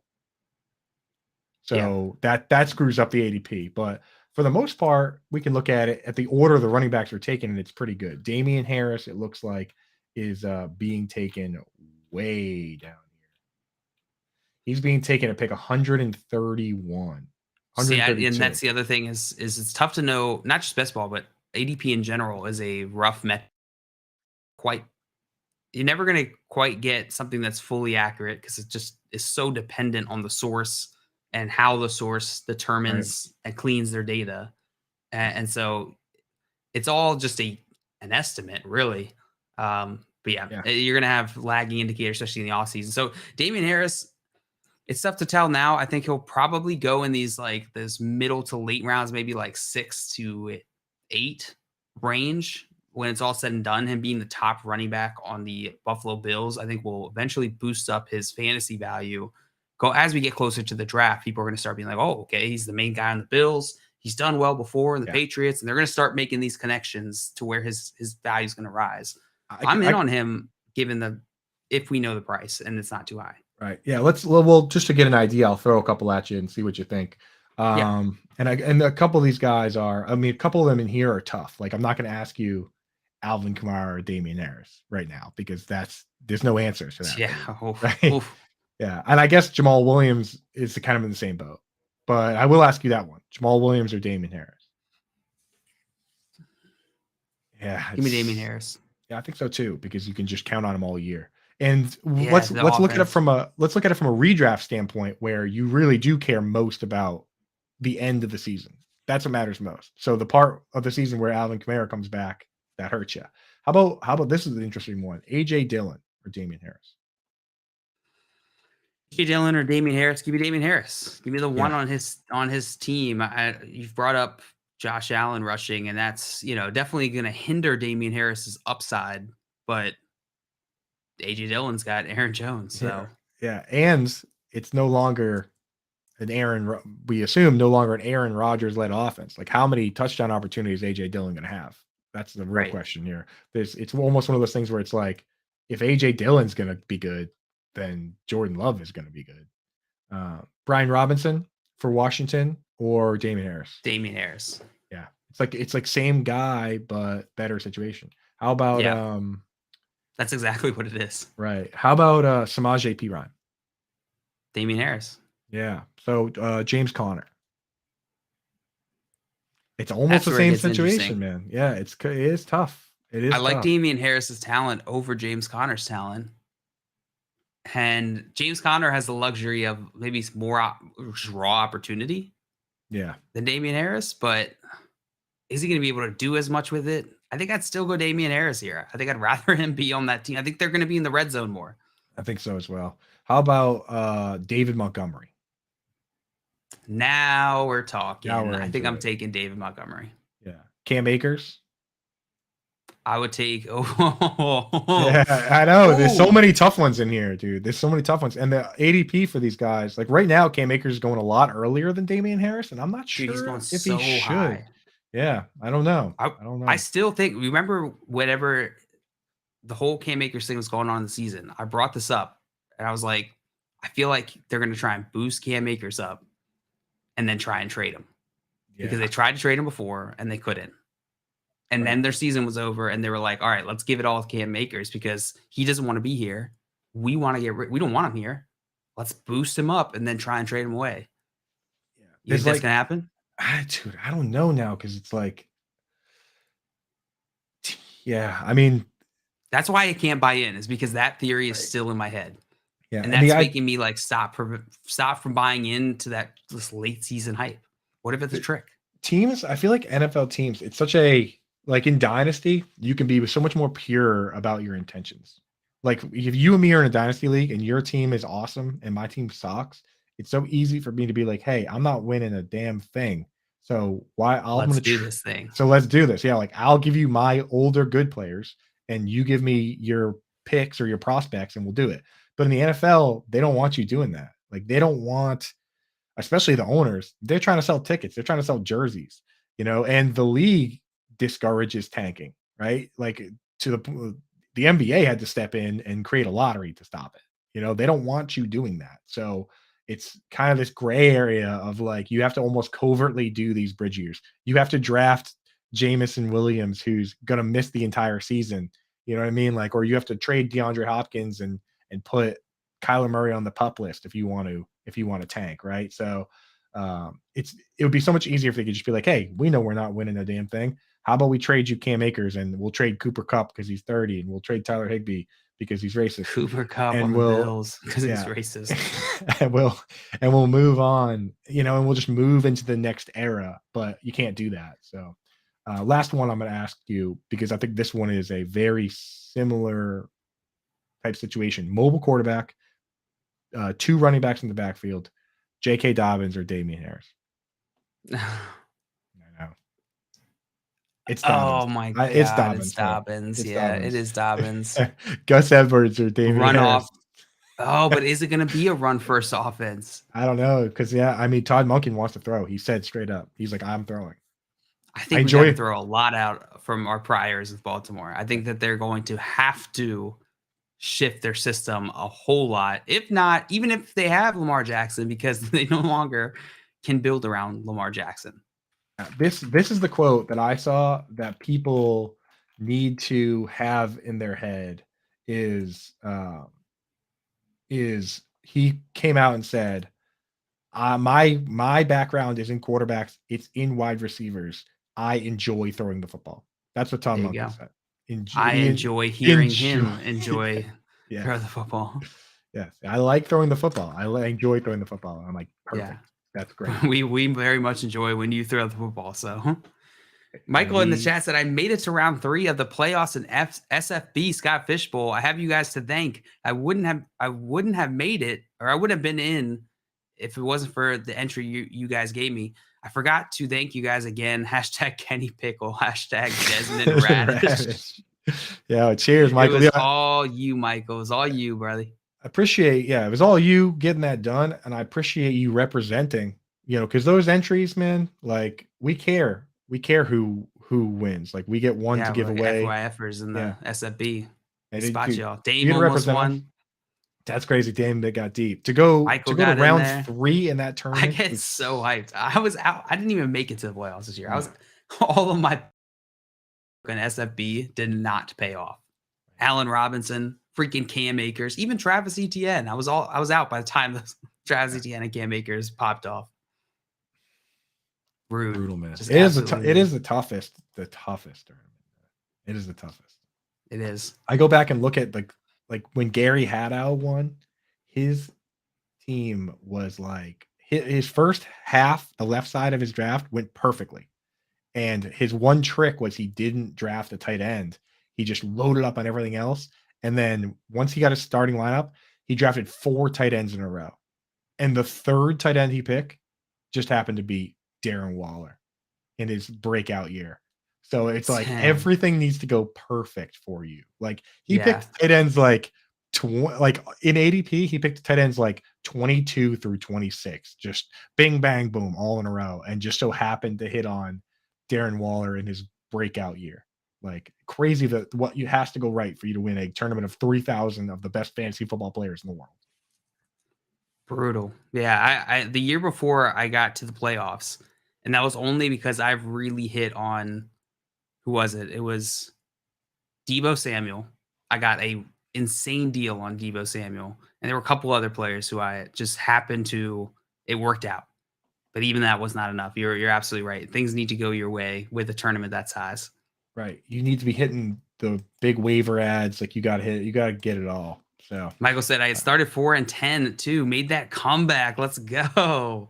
Damn. That's what I'm saying. People give up so early. I mean, I guess that's 14 weeks in. It's not crazy early, but that's kind of insane. 4-10 to come back. Yeah, that's seems impossible. That seems wild.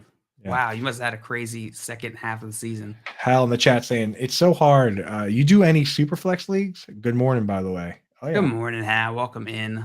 I do some I like super flex. I don't have any redraft leagues that are super flex. I have dynasty and I do a ton of the underdog best ball leagues. Yeah, it's so hard with a super flex because I wish there was something in between. Like super flex was supposed to be the in between one quarterback and 2 quarterback, but I wish there was somehow an in between on that because I feel like there's no like middle ground between quarterbacks being the top like 10 picks in the draft or quarterbacks being completely undervalued in one QB. There's got to be something. Right. I can't think of it, but it's out there. Yeah. I do. You're right. It is either one or the other. Quarterbacks either aren't valued at all or they're very highly valued.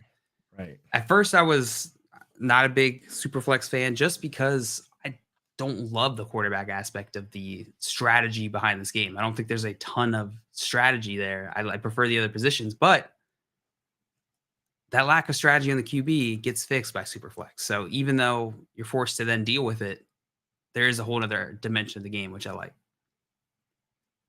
Yeah. Personally. Yeah.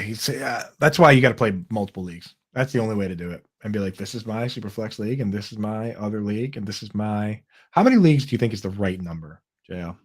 It depends on the person. It definitely depends on the person. I have a hard time when it gets beyond like 8. Yes. Even 8 is a lot. 8's a lot. I think like best ball, you could have an unlimited number of them because there's no waiver moves and stuff during the year. I think for me personally, I have too many dynasty leagues. I need to see if I can do something about that because the problem is to truly have a good dynasty league, you need people that are involved in trading and all that. And if you're not paying attention, it's no fun. So it is. Maybe 2 dynasty leagues and then 4 or 5 regular leagues is the healthy. Or honestly, for a normal person, it's probably like 1 dynasty league. 1 and 1 and 1. Yeah. 1 super flex, 1 regular dynasty league, and then like 2 real leagues. Yeah. Hal, maybe I'll bring Hal on as co-owner. Let me know. I got some like spots, dude. Any other points you want to talk about here on the Bill side, Coop? I mean, that's the thing. That's so hard about this league is that we with like Von Miller going down and the year before that, Trey White going down. We really haven't seen this defense at full strength. They lost Tremaine Edmonds. They brought back Matt Milano. So they're going to have a hole in the middle at linebacker they got to fill. But I don't know. I just personally think that they're flying too close to the sun with these high end weapons. If you lose Josh Allen or you lose Stephon Diggs, the season's over. So personally, I think they should draft another wide receiver. Make it a rookie wide receiver that's not going to step on anybody's toes, but can contribute, but they got to do something. They got to load up, in my opinion. What about you, You think Joe? Anything Jameer? else? You think when like JSN or someone makes it back to the Bills? The way the hype is going right now, I think somebody goes Jackson Smith and Jigba. Yeah, if they could get Jackson, not just use the acronym. I mean, at this point in the year, everyone's so crazy with it that most people know who JSN is. But yeah, Jackson Smith and Jigba, if he's there at, where do they pick, 26, 27, somewhere in there? I think so, around there, yeah. Yeah, if he's there, you can use an auto draft. But I think there's enough hype on him that people go up and get him. And I think there's a decent number of guys out there that, are, there's no clear cut number 2 guy, but they could take like a Quentin Johnston or somebody like that, Jordan Addison, maybe take a guy a little later on that Brandon Huffman came on the show singing the praises of, Josh Downs. So, it's not a top heavy class, but it's a deep class. I think they can get away with taking somebody in like the 2nd or 3rd round. What about Sean McDermott? How do you feel about Sean McDermott as a coach? You think he deserves to be in the conversation as one of the best NFL coaches? So right now, I can't put him on that pedestal because he hasn't gotten it done. So it's like I can't put him up in the tier with guys that have won Super Bowl. Definitely guys that have won 2. So like you can't put him up with like Bill Belichick or Mike Tomlin or Andy Reid. But I think he's in that next group. What about Kyle Shanahan? I think Shanahan's a great coach, but again, I put him probably in the same tier as Shanahan because Shanahan hasn't won either, or at least not as head coach. He got pretty close. Has won, but probably could be argued as part of that clump. Yeah, so that clump, I think that's the clump is probably the perfect word to use, right? Like there's this group of young-ish coaches that you're happy to have and are not on the hot seat, but they also haven't won, right? I would put Mike Vrabel in there as well. As a guy like, you like him, you want him around, but it's time to win a Super Bowl. Yeah, that's the next step. That's the next step. Same with Zach Taylor, probably in that group too, of like, you like having him around, but like they need to take it. They need to prove themselves, win the big one. In the big one, do it, and then you'll be in the out of the clump, in the conversations. Get out of the clump and into the combo, into the frying pan. Yeah, I mean, but I think he's towards the top of the clump. I mean, like if you had to pick, it's so hard with coaches, but like if you had to pick, who would you rather your coach be, John McDermott or Dan Campbell? And don't just pick because one's more fun, which is what you're gonna do. It's really hard not to do that. I saw you doing it, dude. I'm going with Dan Campbell. No, I'm going Dan Campbell. Yeah, he is more fun. Would you pick? I can't pick the not fun one. I'm sorry. Mike Vrabel or Sean McDermott? McDermott. Yeah. I mean, yeah. Just because how much closer they've gotten. Although the Titans did beat the Bills in the playoffs one year. They did. Yeah, I think McDermott. I think Campbell. I think Campbell's right there with McDermott. I think he needs to be that same conversation as McDermott. And he's in the clump. Yeah. He's towards the nice part of the clump, though. Like if the clump is a bowl of mashed potatoes, like he's the part that has like the chunk of butter that hasn't melted yet, and a little bit of garlic. Yeah, a little bit of garlic. Whereas like, some of these other guys are more like, there's maybe some appeal that's still in there, or Alan here said none of us here this early are quote normal. Very good point. Now, yeah, here on March 27th, on Monday, talking football at 8:40 a.m. talking football and fantasy. Let the record show we did talk baseball for a little bit earlier. We did. Check that off. Baseballists. We got to do a little hockey talk at some point. Yeah, we'll see. And maybe a little NASCAR talk. I was doing a little NASCAR talk this weekend. What are you talking about? What was I talking about? I was talking to somebody who was telling me they went to a NASCAR match and they said it was too boring. Well, that's the problem. I think it was my nephew. Was it my nephew? I like how you called it circular. It's just like they're like, oh yeah, I really like NASCAR, but like I just can't watch them do a loop that much. Did you just say NASCAR match? Like we're NASCAR race? Yeah, I don't know. Race. Is that absurd? Is it not also a match? I'll tell you this: when you take the NASCAR event as a whole, it's awesome. But I'm talking, it starts Friday with like you like going and like getting a campsite and like grilling and throwing the frisbee around. That's the part of NASCAR that I like. When I actually get to the race on Sunday, a lot of times what happens is I'm under the bleachers watching Red Zone on my phone. So I get that part of it. I get that part of it for sure. But it is a lot of fun to have the whole weekend experience, I will say. And it's also kind of cool if you do NASCAR, anybody out there that if you're thinking about it, rent one of those like radio things they have there where you can listen to put it over your ears. I mean, you got to plug your ears anyway because it's so loud. So you might as well rent one of those like radio headphone things where you can listen to the crew chiefs. It is pretty funny. Like you hear them like talking smack and like doing all this stuff and be like, oh, he almost put me in the wall there. I got to come by and get 4 new tires. Like it does get pretty entertaining at least. And I will, can I do one last NASCAR thing before we move on? I'll let you do one more NASCAR thing. I've been seeing lately that, it's been popping up that guys like Kyle Busch and like Joey Logano and what a NASCAR name. Kibosh, dude. Oh my God. His nickname is Rowdy. Of course it is. Yeah. But and Denny Hamlin are like, these young kids, they don't know like the etiquette. Like they'll just come up to you and like call you out in the garage for like, racing too close and they're too aggressive. And it's like, I just love that Kyle Busch of all people has now transformed into the old man NASCAR driver. Kyle Busch that I saw almost murder. Get off my lawn. Yeah. Like when he was young, he put Ron Hornaday Jr. into the wall during a restart and got pretty much banned for the entire season. But now he's the guy that comes out and says, these young whippersnappers. I mean, since I was a kid, that's like Dale Earnhardt Sr., rest in peace, would come out and say, this Jeff Gordon is racing too wild, right? It's like, no matter what the generation is, the older drivers are going to come out and criticize. They always hate it. The younger drivers are going to criticize no matter what. So, yeah, I get it, but also shut up, dude. Take that. And Simon said, I've always wanted to go to a NASCAR game. Hey. Yeah. Maybe you'll have the opportunity soon. Yeah. Enjoy the Friday and Saturday of it. And then, grind your way through the Sunday.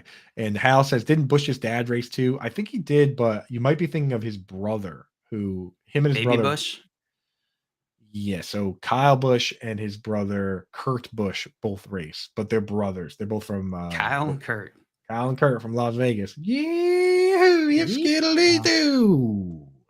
Well, that has been our NASCAR talk. Coming up, we got some We Answer Reddit. We're going to answer Reddit's top questions. We got some Sell Me This Pen and some poll perception. Hopefully Simon rejoins us.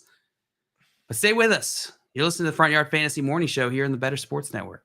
Sports.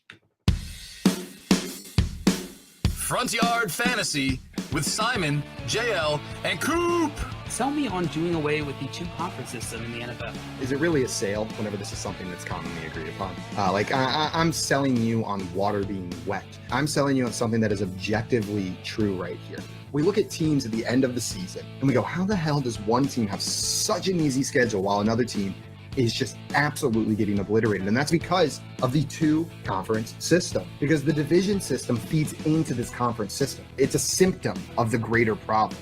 Like these divisional matchups, you're telling me it's fair that the Buccaneers are in the playoffs after playing the Panthers twice, the Falcons twice, and the Saints twice this year? That is unbelievable. There are multiple more deserving teams every single year that because of this system where we silo them into random groups, it determines the order. And yes, originally this was geography based, right? We have these divisions, they were geography. It's 2023, my dudes. Geography doesn't matter whenever it comes to the size of the United States. These teams can travel anywhere. They don't need to geographically locate them in divisions or conferences to make the games make more sense. If USC can be in the Big Ten, why the hell can't Miami play San Francisco every year? It can happen. They've got more money than these colleges and they're not taking classes. All it does is create an ecosystem where less talented teams can get rewarded for playing in weaker divisions and more talented teams are punished for continuing to improve. Damn, bro. Drop the mic. I like to picture some geography teacher out there just threw a pen on the ground. He was like, how dare you? He smacked the globe. He was like, what do you all mean? the hard work we've done. 2023 geography doesn't matter, right? Smacks his You know globe. how long it took for us to get respect? Globe goes spinning around, right? Geography doesn't matter. How dare I'm you? just imagining they ripped on the world map and underneath is algebra 2. Like they just go straight into being a math teacher.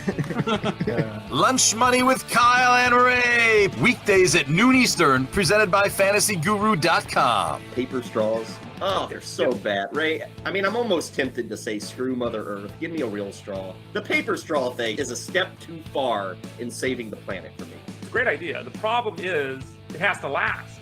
Like it can't go mushy halfway through my drink. That's And the I think problem. That's the problem. They have a hard time standing up if you don't drink that. 100%. drink. That's my issue, Ray. I'm all for taking care of the only planet we got. But Ray, some people like to drive a lot. I don't. I don't get on them for they have to drive 20 minutes to work every day. Can I just get a plastic straw? Like, I think, Ray, we should be able to pay for a card that says, I don't drive every day, so they said I could have this kind of environmental impact by getting a plastic straw. I am in favor, Ray, of government-issued plastic straws if I have the proof that I'm worthy of such a thing. If you want it, you get it. It's kind of like the Clear Pass. You know, Yeah, at the there you go. airport. Okay. Like, Ray, I'd be willing to pay an extra $2 a year, and I get as many plastic straws as I want when I go out to the restaurant. And the $2 goes toward cleaning the oceans or something. So, Yeah. yeah, okay. That's not a terrible idea. Not terrible. Call, chat, enter contests in real time. It's Sports Talk 3.0 with Better Sports Network.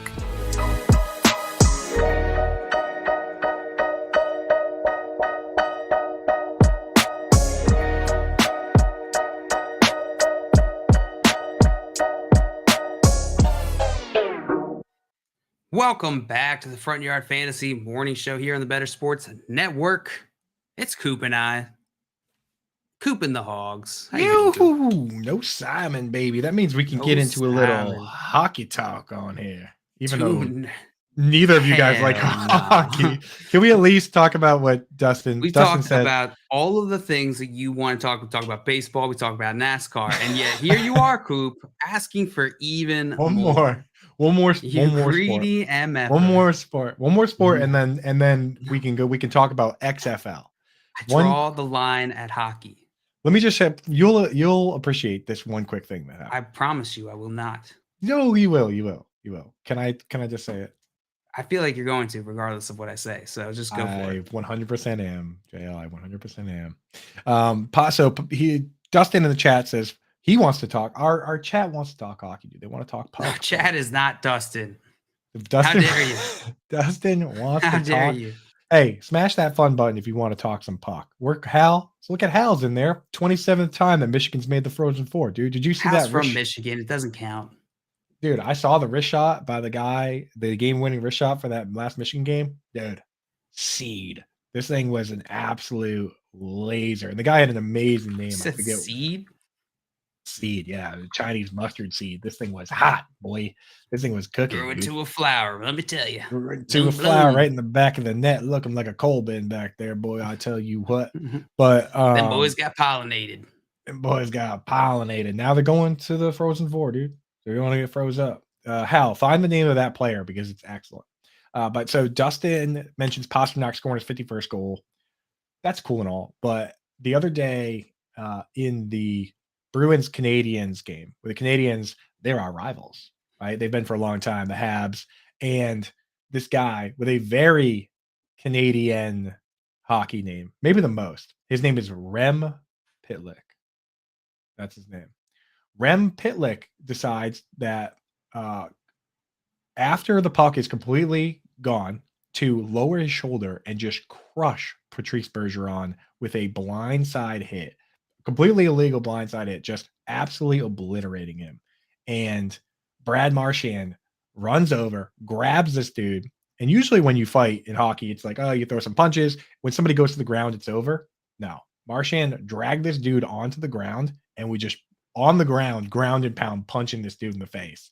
And the Habs goalie was just kind of standing there watching it because he knew it was a dirty hit, and they kind of just let them do that. But afterwards, they asked Marchand about it, and he basically said, here's the deal. He goes, you come after my brother or you come after Patrice Bergeron, you're getting beat up. Don't mess with Patrice. Don't mess with the captain, dude. But isn't that fun? Just guys beating up other guys on the ice, having each other's back. That's hockey talk. It's hockey talk. Maybe the NFL needs a little more hockey talk. Maybe the NFL does need a little more hockey talk, dude. But we'll see. We'll stop with obscure sports quarterly. Hockey's not even an obscure sport. Score Sports Quarterly. Yeah, the magazine from Dodgeball.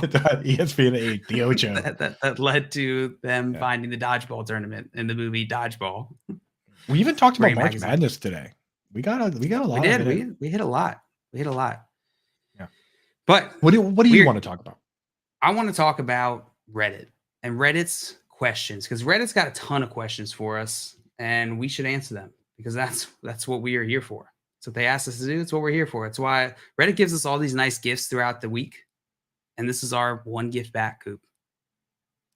We take good care of them. They left a lot of. I posted an article there the other day, and they left a lot of gifts on that article. Did they? Yeah, they left. They strike me as the GIF crowd typically. No, not like that. Like gifts, like nice presents. Gifts, they left a lot of nice comments. Like, for instance, no one needs to be told that Jalen Waddle is good, you moron.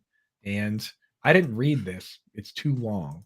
It's like literally only 700 words, right? Like, yeah, just angels. I didn't read this. Right? This is too long. I've really, truly, like, you have time to go in and type that. You don't have time to just read the article, but you have time to go into the comment section of the article and say, I didn't read this. Thank you. Thank you for weighing in. I do truly appreciate you. I love Reddit. Yeah.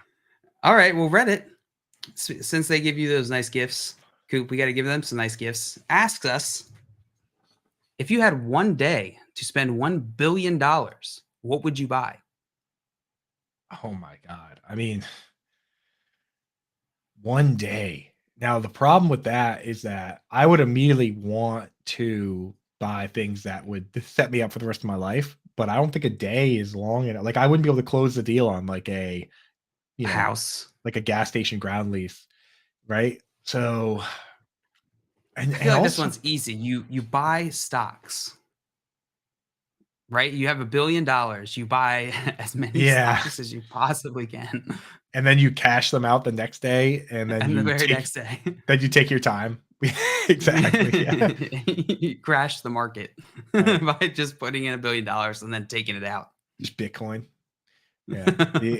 And then taking it out, right? And then you you can't buy stocks, I guess we should preface this. You can't buy anything that you could immediately liquidate the next day, and then take your time with. Yeah. I mean, geez, I'm trying to think what again, because you can't just buy a hockey. Buying team, cars, right? Can't buy a hockey team, probably. Yeah. So you got to do things that are quick turnover. $1 billion is not the most money ever. You know what I learned too is that with a lot of like the expensive and fancy cars, you can't just buy those either. Like you can't with a lot of them, you can't just buy a Lamborghini. They treat the brand as like this like prestigious protect thing. It, yeah. Yeah, like you need to have somebody like recommend you, or you need to like buy a lower tier one before they'll let you buy a brand new one. Like it does suck, man. Like it's hard to spend $1 billion. Dude, there was yesterday I was walking Rosie last night, and on the street near my house is just a broken down Lamborghini SUV, matte black. Looks brand new. Nobody in the car, just hazards on, middle of the road. Everybody's just driving around. It's a pretty busy road. We were just driving around like. I can only imagine what the story was that led to that. Right?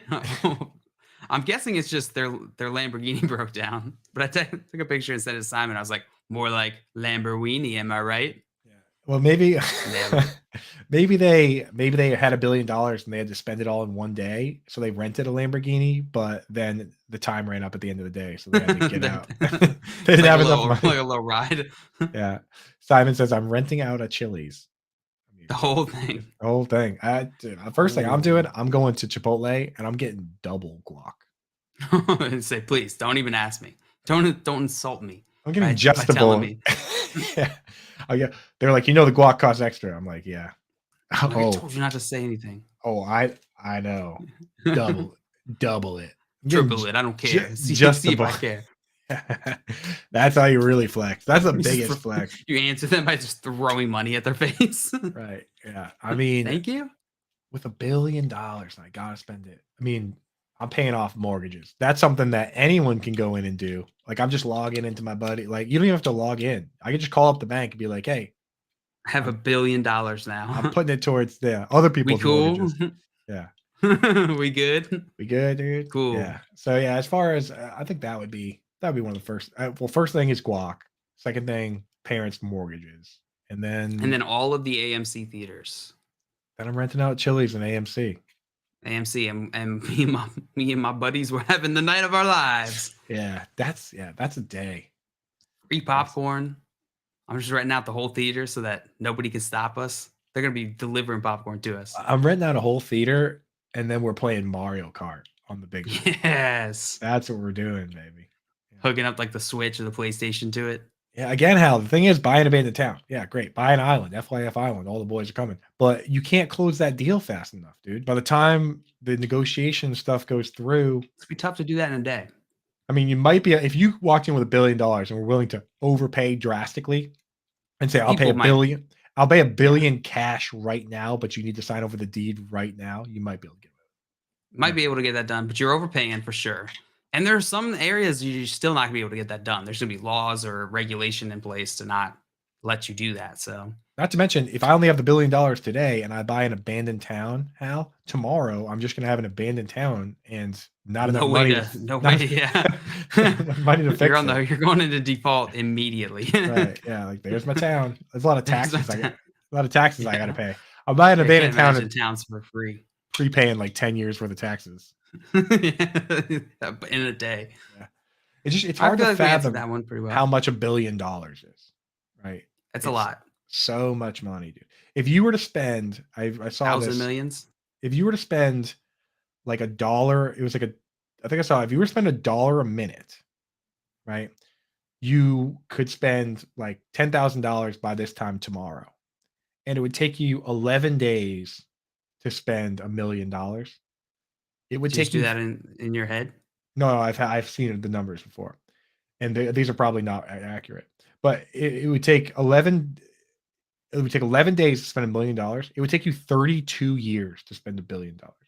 Damn, that's how long. Damn. Yeah. So like, I mean, how long it takes to get 1 billion seconds, dude. $1 billion, like $1 billion doesn't. It's hard to comprehend how much it is until you realize that 1.71 years is how many 1 billion seconds is. So I had 1.71 years. So I did have it right. And 1 million seconds is like 11 days, something like that, right? So that's crazy. But it makes $1 billion makes more sense when you call it what it is. 1,000 million. 1,000 millions. Right? 1,000 millions, yeah. You have 1,000 millions. That's like that even doesn't make sense either. Naturally, 1 million seconds in years is 0.03171 years, right? Because you're just going down 2 factors here by 10, okay, which is 11.57 days. Yeah. Boom. Told you. Didn't make that up. That's a lot. It's a lot. You'd have to spend a lot. Yeah. Dustin said, I'm buying FYF and Better Sports Network and adding more hockey talk to the show. Amount of money you can do, I'm sure, all of those things. I would talk about hockey for the rest of the day today if you juiced it. Pay me that. You want to pay me my portion of $1 billion? We'll talk about talk hockey all you want. Rest of my life. I'll figure out how cricket works. Whatever. Finally learn what cricket is. Finally learn what cricket is, dude. Whatever you want, man. We'll talk highlight. Simon said $1 billion in gift cards to assorted stores. That is very much the investment loophole here. Yeah. Same premise. $1 billion in Amazon gift cards. That's just basically nice. buying everything forever. Yeah. Everything forever. Yeah. I Simon said I'll hit the casino. I'll lose enough for sure. Yeah. Simon, that puzzle showed up already, the one I bought during the show live the other day, and I was gonna give it to Kate as a gift, and I even put just my name on it, but she opened it up immediately when it showed up, and she's like, "What's this?" I was like, "That's a present." I get was like, wrecked. "That's a present for you," and she's like, "For me?" And I was like, "Yes." I was like, Did it have your name on it? it just had just my name on it. So she opened it up anyway. Yeah. And I was like, probably because she was gonna be like, "Oh, your thing is here," right? But like, I was gonna give it to her anyway, but I missed the small 2 seconds of being able to say, "Here's a gift for you." There you go. Well, it's still a gift. Still a gift. It's the gift that counts. That's what they always say. Yeah, forget the thought. Forget the thought. I feel like we answered that one pretty well, Coop. So let's get into our next question from Reddit. Cool. I was hoping we could just stay on that one because I'm scared of change and what the future might bring. Yeah, I've noticed that. High anxiety with this guy. These questions the thing is, you guys pull these all up. I don't get to see them. You can see them. They're right there. Yeah, but that's right there in the show sheet. That's cheating, and it's also there's a show sheet. What? We're talking on the show sheet. It's weird. It's not on there. Huh. What? Here's a question from Reddit. What's the worst thing you can receive in your mailbox? In my mailbox. I mean, I think first we obviously have to hit the very ends of the spectrum. Poop. Pretty unpleasant. Poop sounds pretty unpleasant until you remember that like unpacked plutonium exists. Like you can like it could be filled with like cyanide, like a bat with rabies, right? Like there's a bat just flies out. Your day is just normal, bro. Yeah. Well, I mean, yeah, but dude, getting rabies is just about the worst possible thing there is. Is that I don't know. I don't know what that's like in real life. All I have in my head is a cartoon version of that, and that humans have the same thing. Is rabies impossible to fix for humans? So rabies, if you get bit by a bat with rabies, and you get a rabies shot within a certain amount of time, then you're okay, right? My entire rabies knowledge comes from The Office, that one episode where Meredith gets bit by a bat. Bro, this is supposed to be a fun segment, so I really don't think I'm not sure we should get into how truly horrifying rabies is. Put it this way, if you show signs of rabies, you're already dead. And that's just like 100%. They've only ever cured like 2, maybe 3 people that got rabies. And the way that you cure somebody with rabies is you put them into a coma. And the people that do get cured, let's just say that going into a coma is not good. They've seen some things. Yeah. So we'll leave it at if you show symptoms of rabies, you're already dead. And that's just the start of the bad part. So rabies bat is high on my list for things I would not want on my mailbox. Anything come to mind? I think we can rule out, I think anything that is going to kill you or give you serious injury or illness, I think that's fair. Can probably bucketed, similar to the investing in the last one. Right. It's like, we could list things that kill you all day here. Yeah, probably gonna be pretty bad. I immediately thought of another one where it's like somebody like hooks up like a grenade pin to the thing. So when you pull it, it pulls the pin of the grenade. Like, obviously that would be pretty really bad. Yeah. Yeah. Okay. So that's gonna be also hard. How do you mail? How do you mail that? Yeah, you'd have to. You have to have a pretty cooperative mailman to get that. An accomplice, you might say. Right. Yeah. So like the Unabomber would have to be your mailman to get that one pulled off. Okay. So how about the worst thing that you can put in your mailbox that we could still come on the show and be like, dude, guess what was in my mailbox? Yeah. Like, it can't murder you. I mean, bills are pretty bad. Most of the time, anything I receive in my mailbox is not fun as an adult, which sucks because it could be great. The mailbox could be a fantastic mechanism for just creating joy in people's life, but it's rarely used that way outside of birthdays. Right. Yeah. It's especially with kids, like with bats, like, going around these freaking rabies bats. Yeah. I was gonna say bats, like bats, like when they knock your mailbox off of the bat. Oh, yeah, that too. These kids with the rabies bats, just putting rabies bats in your mailbox. Get It's just gone. I love how you immediately just go, yeah, that's true. As if that's not something we just made up like 2 minutes ago. I immediately bought into your scenario. I was on the ride with you. I hate when that happens. Yeah, dude, kids in the Ravens. Dustin with a great one in the chat. How about a bag of puzzle pieces? No picture, but it's missing a piece. Oh my God. That is Oh great. my God, no picture and it's missing pieces. That is great because they've essentially put a big waste of time. They've wasted your time. Why am I obligated to try and solve this puzzle that I found in my mailbox? Yeah. And why am I even doing this? Why don't I just throw this away? This is kind of off the side, but have you seen because the Porch Pirates, you and I, of course, are very familiar with those after the Porch Pirate incident with your Casio. Have you seen the Porch Pirate devices, the glitter bomb devices that people make? I have. Yeah. Yes. I've seen the videos. So good, where it's like people like they run from their car and they're like running up the front lawn like and they grab the box and boom. Yes. This one guy makes one that he does that's like an iPhone box, and he actually puts an iPhone in there with like the tracking thing on it with the video running. So people take them home and they'll be like in their car and they'll open it and it'll have a video of them as the glitter bomb just goes, bah! Yes. The most satisfying. And it's like harmless, you know what I mean? It's not like it's an actual bomb. It's just now you got glitter all over your car. Which is great. And also give me my phone back because they're like tracking it with where's my phone? An actual phone and they left in there? They put an actual phone in there with the where's my phone, and then it takes a video of the glitter bomb, and then they just like knock on the door and they're like, hey, you got my phone? And then the guy's just like, every time they're just like, covered in glitter. He's like, here you go. Here you go. Yeah. Sorry about that. You got me. Yeah. Right, yeah. Good one. I love that version of vigilante justice that is like borderline harmless, but it might stop people from doing that. Right. It's like karmic justice. Because the actual booby traps are illegal. Everything you learned in Home Alone is false. Like you can't actually set booby traps. Stepping on a nail actually is dangerous. It's bad. Getting it in the face out. with an iron is if you rig up an iron to hit someone in the face in your house, that's gonna be a lawsuit. No way he's getting like he gets like the full print in Home Alone. Like as if it had like sat there steaming his face. It just really hit him once. Yeah. No way they're getting the full. Very believable movie, but that part really took me out. That part took me out of it.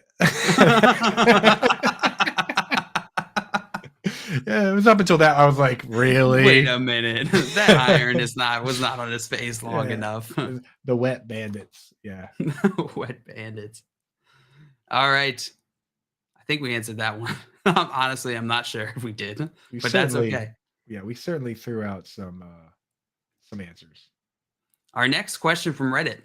What did you swear in your childhood you would never do, but ended up doing anyways?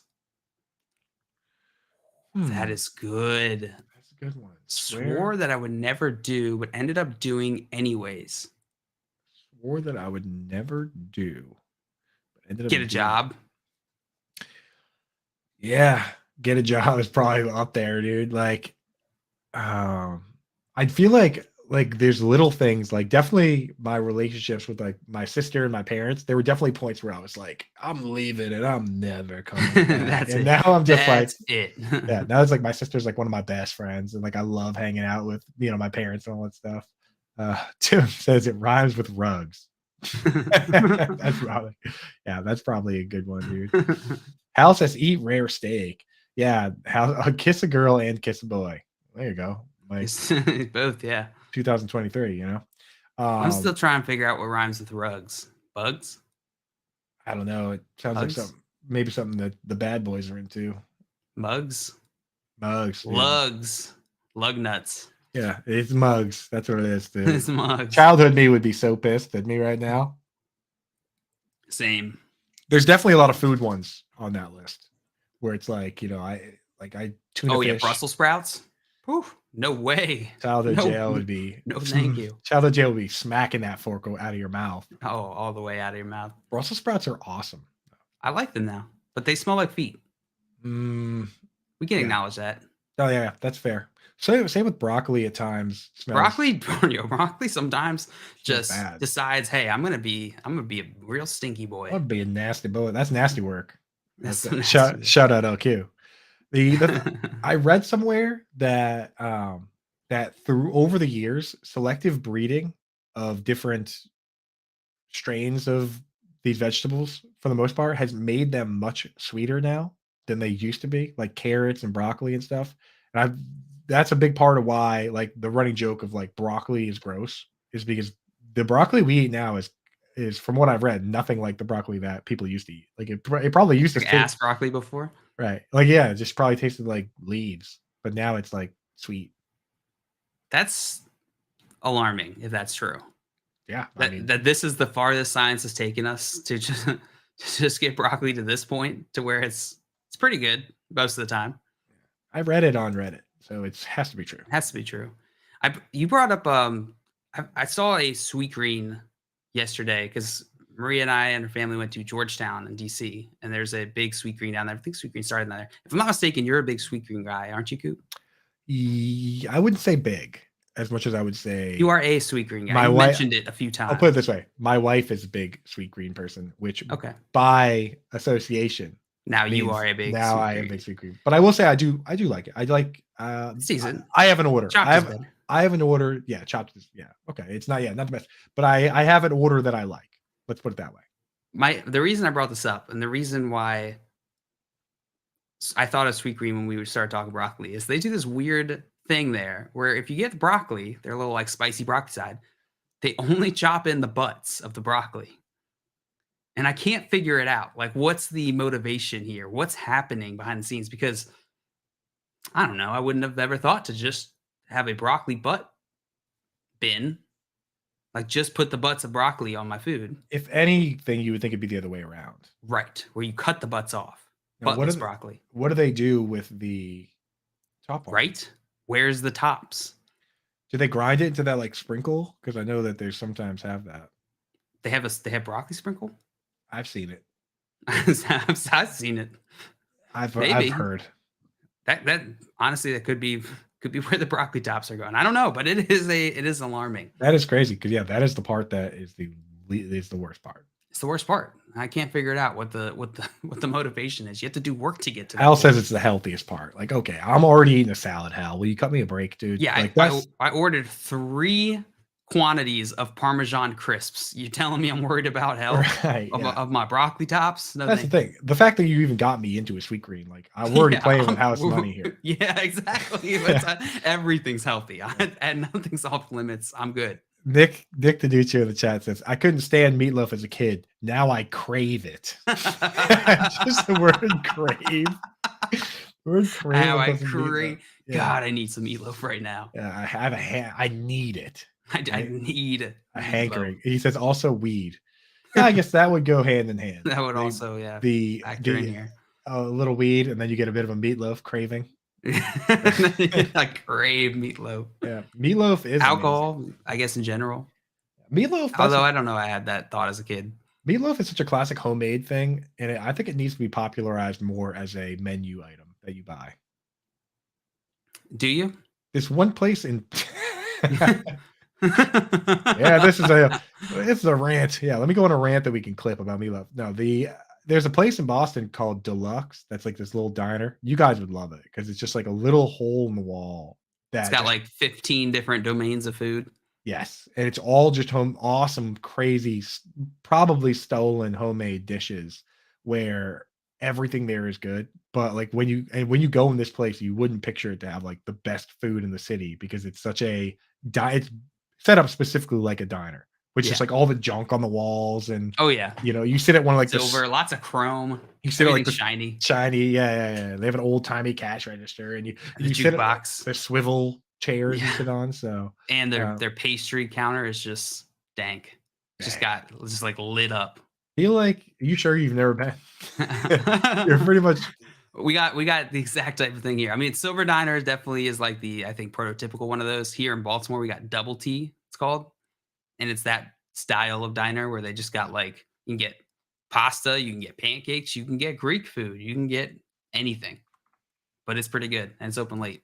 Yeah, those are the best places, man. Yeah, hit up Google DELUX Deluxe and hit the Deluxe. image button. Like you wouldn't. It's just it's so surprising. Well, the first time I walked, my buddy brought me in there. I was like, this place gonna suck.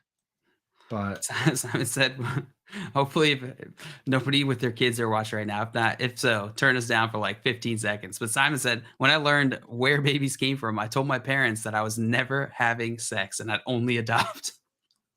wow. Simon's like, just adopting from here on out. No, thank you. Not interested in that one. Also, still never had sex, but not for lack of effort. Now he just also doesn't not gonna adopt. Smoked. Get Smoked. Get wrecked. Come on here and defend yourself, Simon. Do it, coward. Hal says, Coop, you got to hit up Dinners. I don't know what Dinners is. Like, is that a restaurant? Dinners, restaurant. Dinners. Simon said, maybe don't read that one aloud in case kids are listening. Hey, I prefaced it. We already read it. He said we don't need to force the talk for Scott Fish and Joey this morning. That's why I prefaced it. Yeah, this is the way to learn. This is how we learn. You learn a lot on this show. We do. It's important stuff. We do. Did we? I forget what question we were even answering, but I think we got it. What did you swear in your childhood you would never do, but ended up doing anyways? Yeah, we answered that. We answered that one. We nailed that. You want to do another one? Yeah, let's do one more. All right. Coop, tell me. What is something that you've been looking for a long time but haven't found? No, we have done this one. We have? Okay. Last time I talked about Puzzle Pirates, that game that I've been looking for, like a similar game. But yeah, so we did. All right, so we've done that one. I think we've also done What's a Smell That You Hate That Everyone Else Loves. Whoops. Did we do that one? I think so. So I talked about gasoline. I think you talked about gasoline too. Yeah. Gasoline. That's a classic. All right, we got one here. All right, Coop. What famous person didn't deserve all the hate that they got? Wow, there's a bunch of really good answers to this one. Some of them are probably a little too political though, for where I wanted to go. Like, That's fair. I'll say one real quick. The Dixie Chicks got absolutely canceled for saying that they weren't in favor of the war in Iraq. Not sure if they were right or wrong or that, but they got canceled, right? And then there was the woman that ripped up the picture of the Pope. They're just the chicks now, aren't they? I think they are now, yeah. But the person that ripped up the picture of the Pope, Sinead O'Connor, whatever it is, she got canceled for that. Turns out that she might have been right about some of the stuff that was going on there. But I'm going to go with something a little less controversial, or maybe more controversial.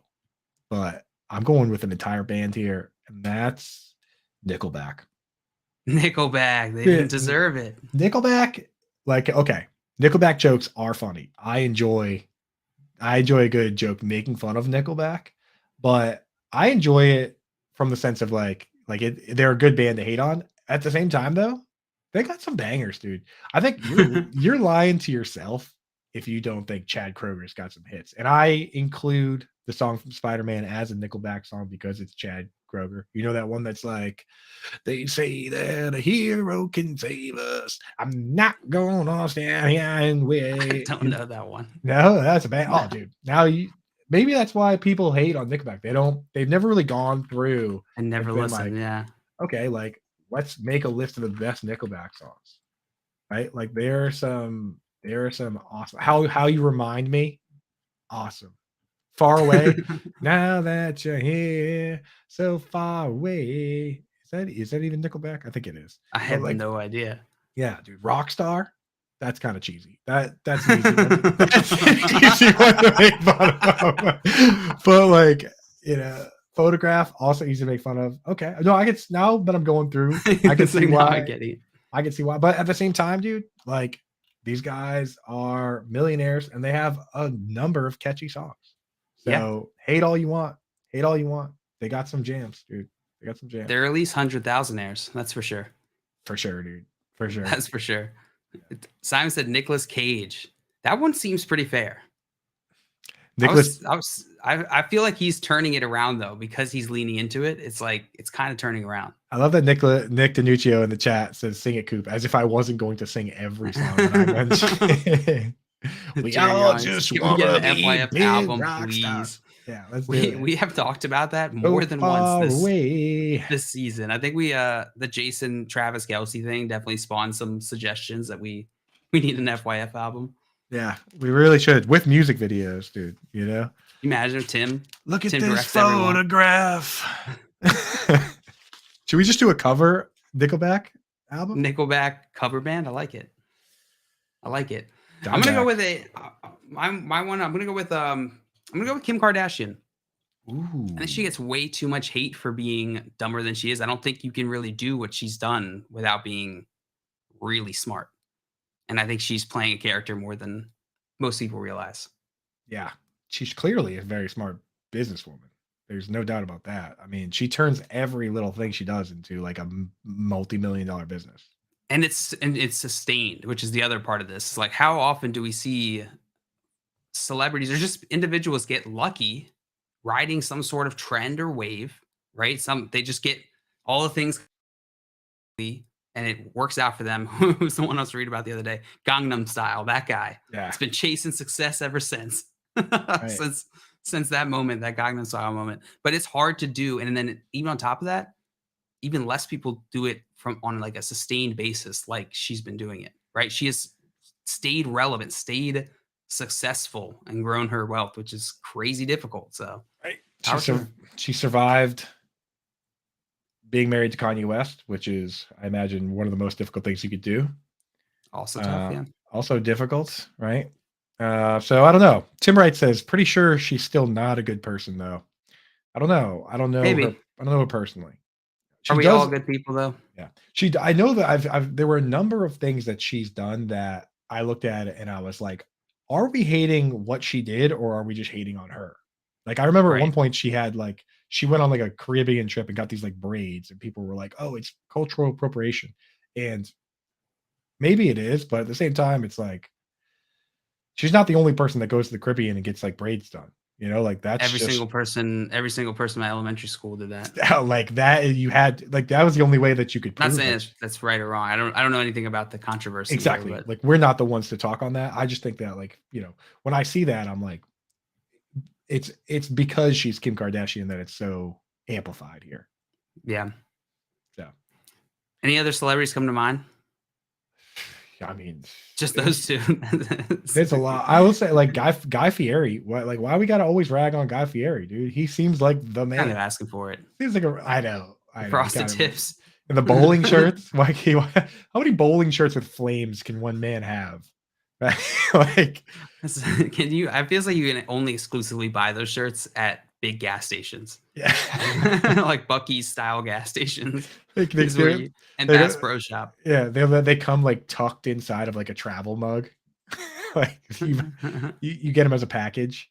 But I mean, like he seems like such a good dude. He knows what he's talking about. He's got all these great shows, and like every story I've heard about him on a personal level, he always seems like he loves engaging with fans and doing this and that. So I don't know if we need to make him a joke all the time, even though we are making fun of him right now. No, we choose to. We definitely don't have to. We choose to do that.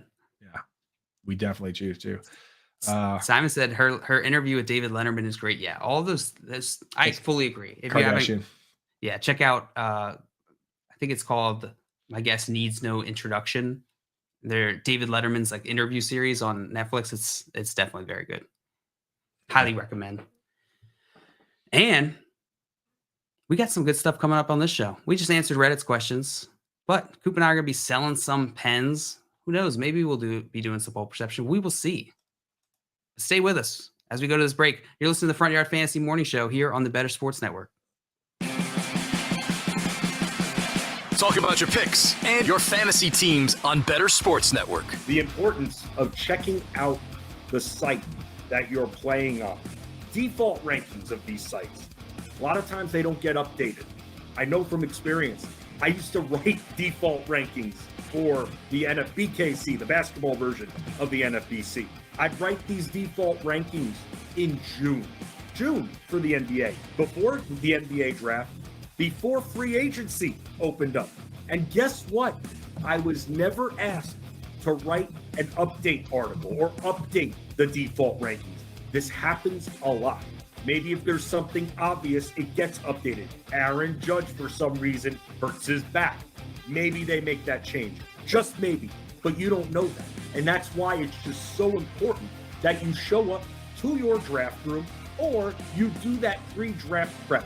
We're all busy. We know we're about to devote a lot of time to our fantasy baseball drafts.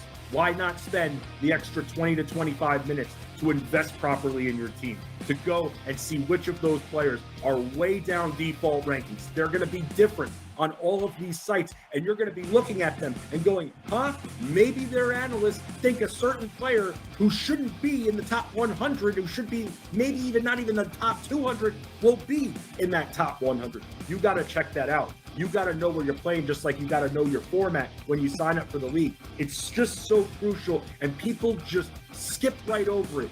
You think it's cool to show up to the draft room 3 minutes before the draft. Well, number one, it's not cool because the commissioner's trying to make sure it is organized, especially me, who runs auctions. You can't, it's one thing if someone doesn't show up for the snake draft, oh well, doesn't ruin it for everyone. Auctions, you can't have someone not show up.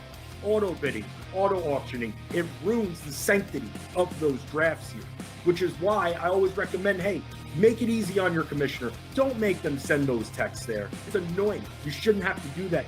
Don't wait till the last minute and get in there about 20, 25 minutes before so you can just look up and down the entire default rankings list so you can make a queue out of that, Ron. And the reason I keep saying this is because people still show up 2, 3 minutes before the draft, and that's it. In fact, in one of my auctions, people were asking me where certain players were, and I go, did you search their name? No, I just got in. Well, that's no excuse right there.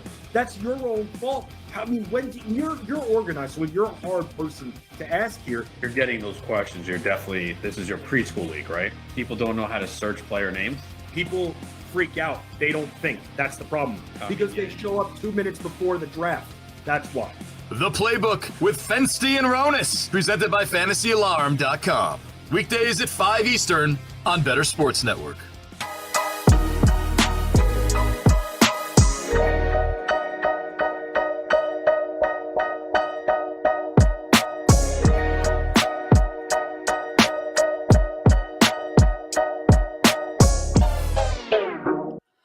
Welcome back into the Front Yard Fantasy Morning Show.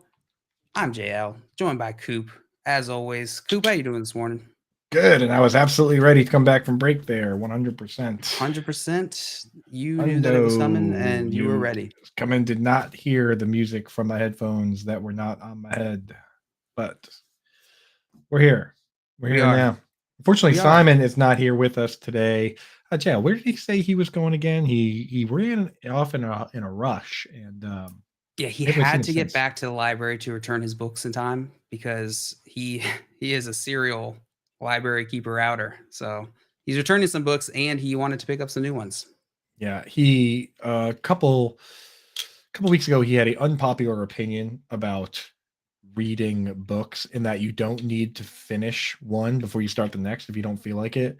And unfortunately, that kind of snowballed on him to the point where now it got real out of hand. He's currently reading over 800 books at the same time, which, you know, it would be fine, honestly. Like you said, there's nothing stopping you from doing that except for the library, which I know he's very upset. Librarians in San Antonio have a history of violence. They do. Yeah. Yeah. You definitely don't want to have an overdue book in San Antonio, but let's hope Simon gets back in time. In the meantime, you want to talk some ADP, Coop? Some best ball ADP? Yeah, it's that time of year where I think, you know, whether you play on FFPC or MFL or Underdog, like now is such a good time to go in and do a couple best ball drafts, especially if you're going to be on Twitter, be on Reddit, be on here talking ball. It's good to get an idea of where these guys are going so that we can all put it in perspective. Honestly, at the end of the day, ADP ends up being everything. And I was just thinking about that this week where it's like, I'll post an article on Reddit and people will say, oh, well, it all boils down to where the ADP is. And I thought to myself, well, what do we have for ADP right now? There's no real redraft leagues. There's dynasty, but most dynasty leagues are waiting until after the draft to do their draft. Where we do get real ADP is Underdog. So we talked about it earlier. and we should probably pop in and just see what that's looking like, what we agree with, what we disagree with. So you want to pop in and take a look at, let's say, quarterbacks to start? Yeah, let's go for it. There are a few sources too. I think you mentioned FFPC is another solid one because they're people putting real money down. Is essentially the point Coop is making here. Yeah, we should probably use FFPC. If we wanted, do you want to look at the Players Championship for FFPC? Yeah, we could do that. So I'm going to put a link in the chat for you to follow along. FFPC. If you're unfamiliar, FFPC is a high stakes league platform, and so all the players playing on here are for decent amount of money, decent amount of buy-in. Yeah. Okay. All right. So I'll put in the link in the chat. You can follow along and look at this ADP that we're looking at here. We're looking at best ball, right, Coop? Yeah, the FFPC Best Ball Players Championship leagues. That way we can look at the high stake leagues and see what's really going down. So yeah, top 5 here are all pretty chalk. Although towards the end, a little interesting. We got Justin Jefferson, followed by CMC, followed by Jamar Chase, then Travis Kelce and Austin Eckler is the top 5 here. Eckler kind of stands out to me as maybe being a reach here, Coop. How do you feel about that? Well, I mean, the thing is, last year he was the PPR RB1, so I think people are chasing that.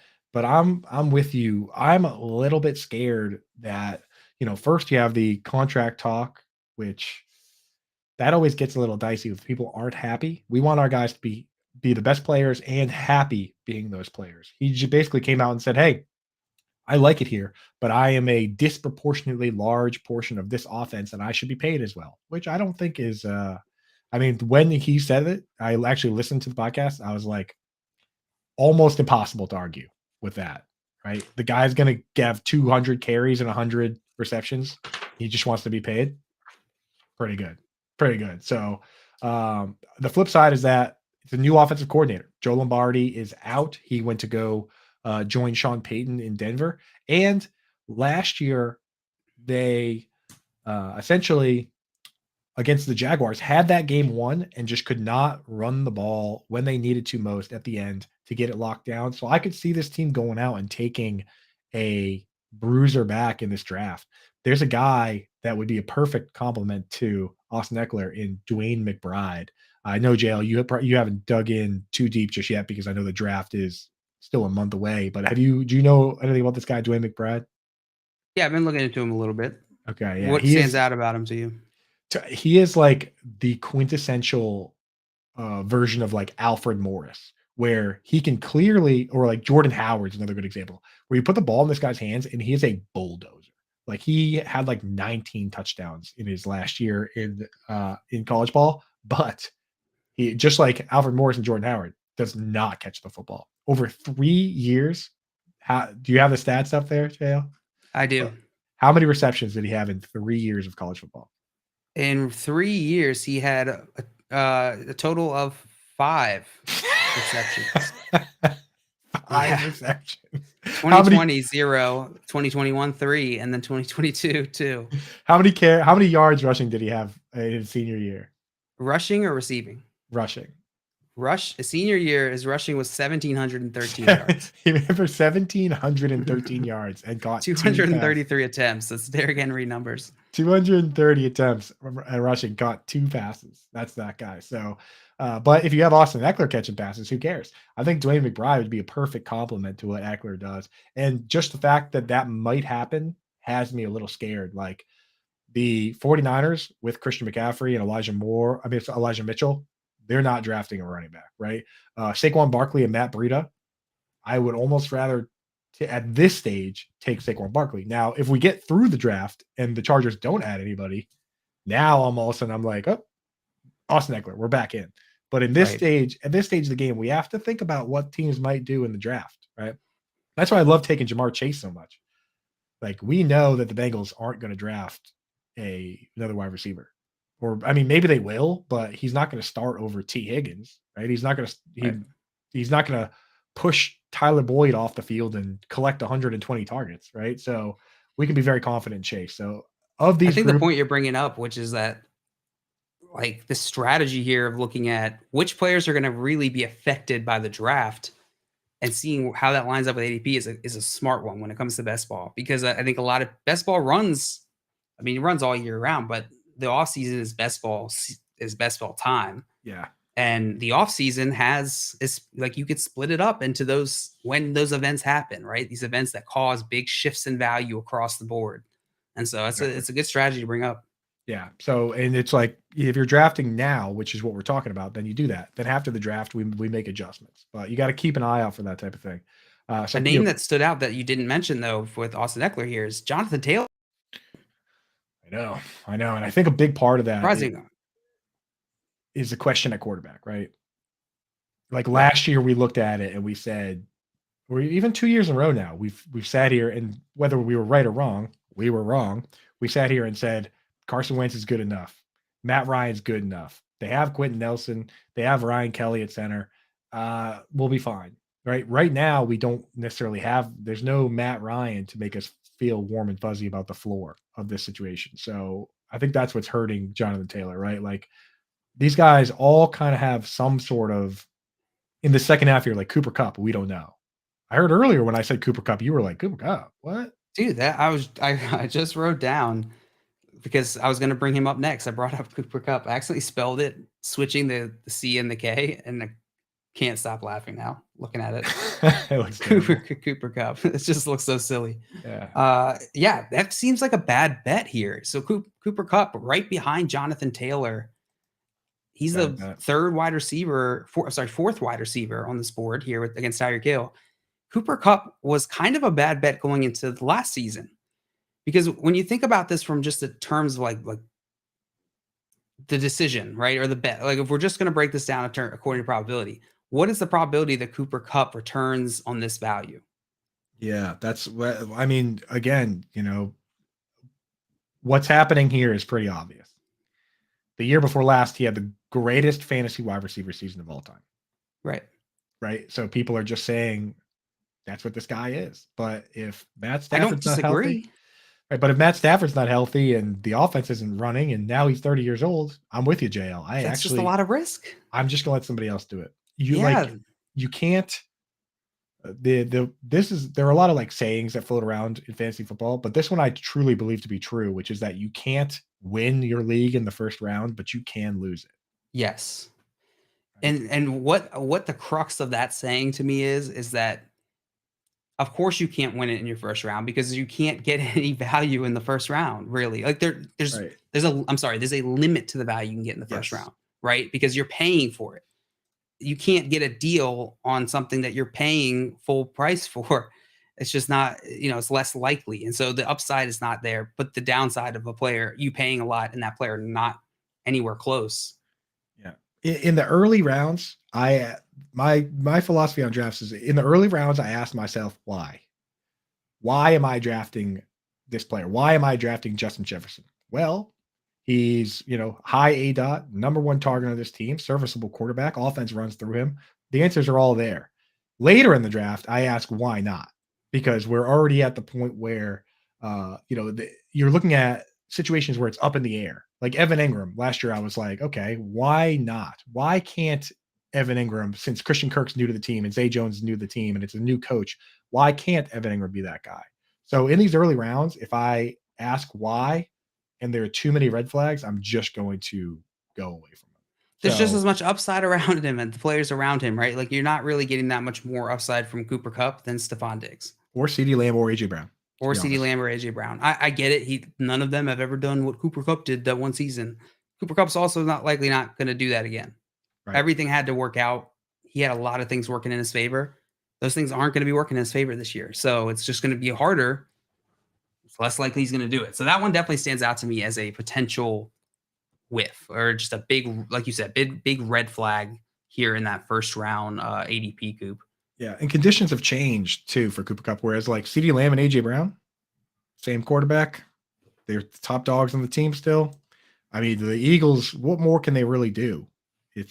We know what it is. It's AJ Brown, Devonta Smith, and Dallas Goedert. We like that. Yeah, that's safe. Carry on. There's safety there. Yeah. So let's round. So even Devontae Adams, I'd probably take over Cooper Kupp at this point. So I don't think we actually read it off. So the next set is Saquon Barkley, Stephon Diggs, Bijan Robinson, Kenneth Walker, CeeDee Lamb, AJ Brown, Devontae Adams. I think that rounds out the top 12. It's around there, yeah. Yeah, so that all seems pretty chalk to me. Top Bijan 15. Robinson climbing up into that top above Kenneth Walker. That might be a little bit of pre-draft hype we're seeing here. That is also getting a bit risky for me, considering it's similar to the Cooper Kupp situation where there's just a lot of question marks still to be unraveled here. Yeah, we don't know where he's going to go, but I will say this: like, I am the guy that always pours cold water on the rookies, and I usually don't go in on these guys, but in this particular case, I'm having a hard time figuring out why, like, how it goes wrong for Bijan. And same thing with like Saquon Barkley when he came out. It was like, this guy is a good dude. He's an amazing player. All the numbers are there.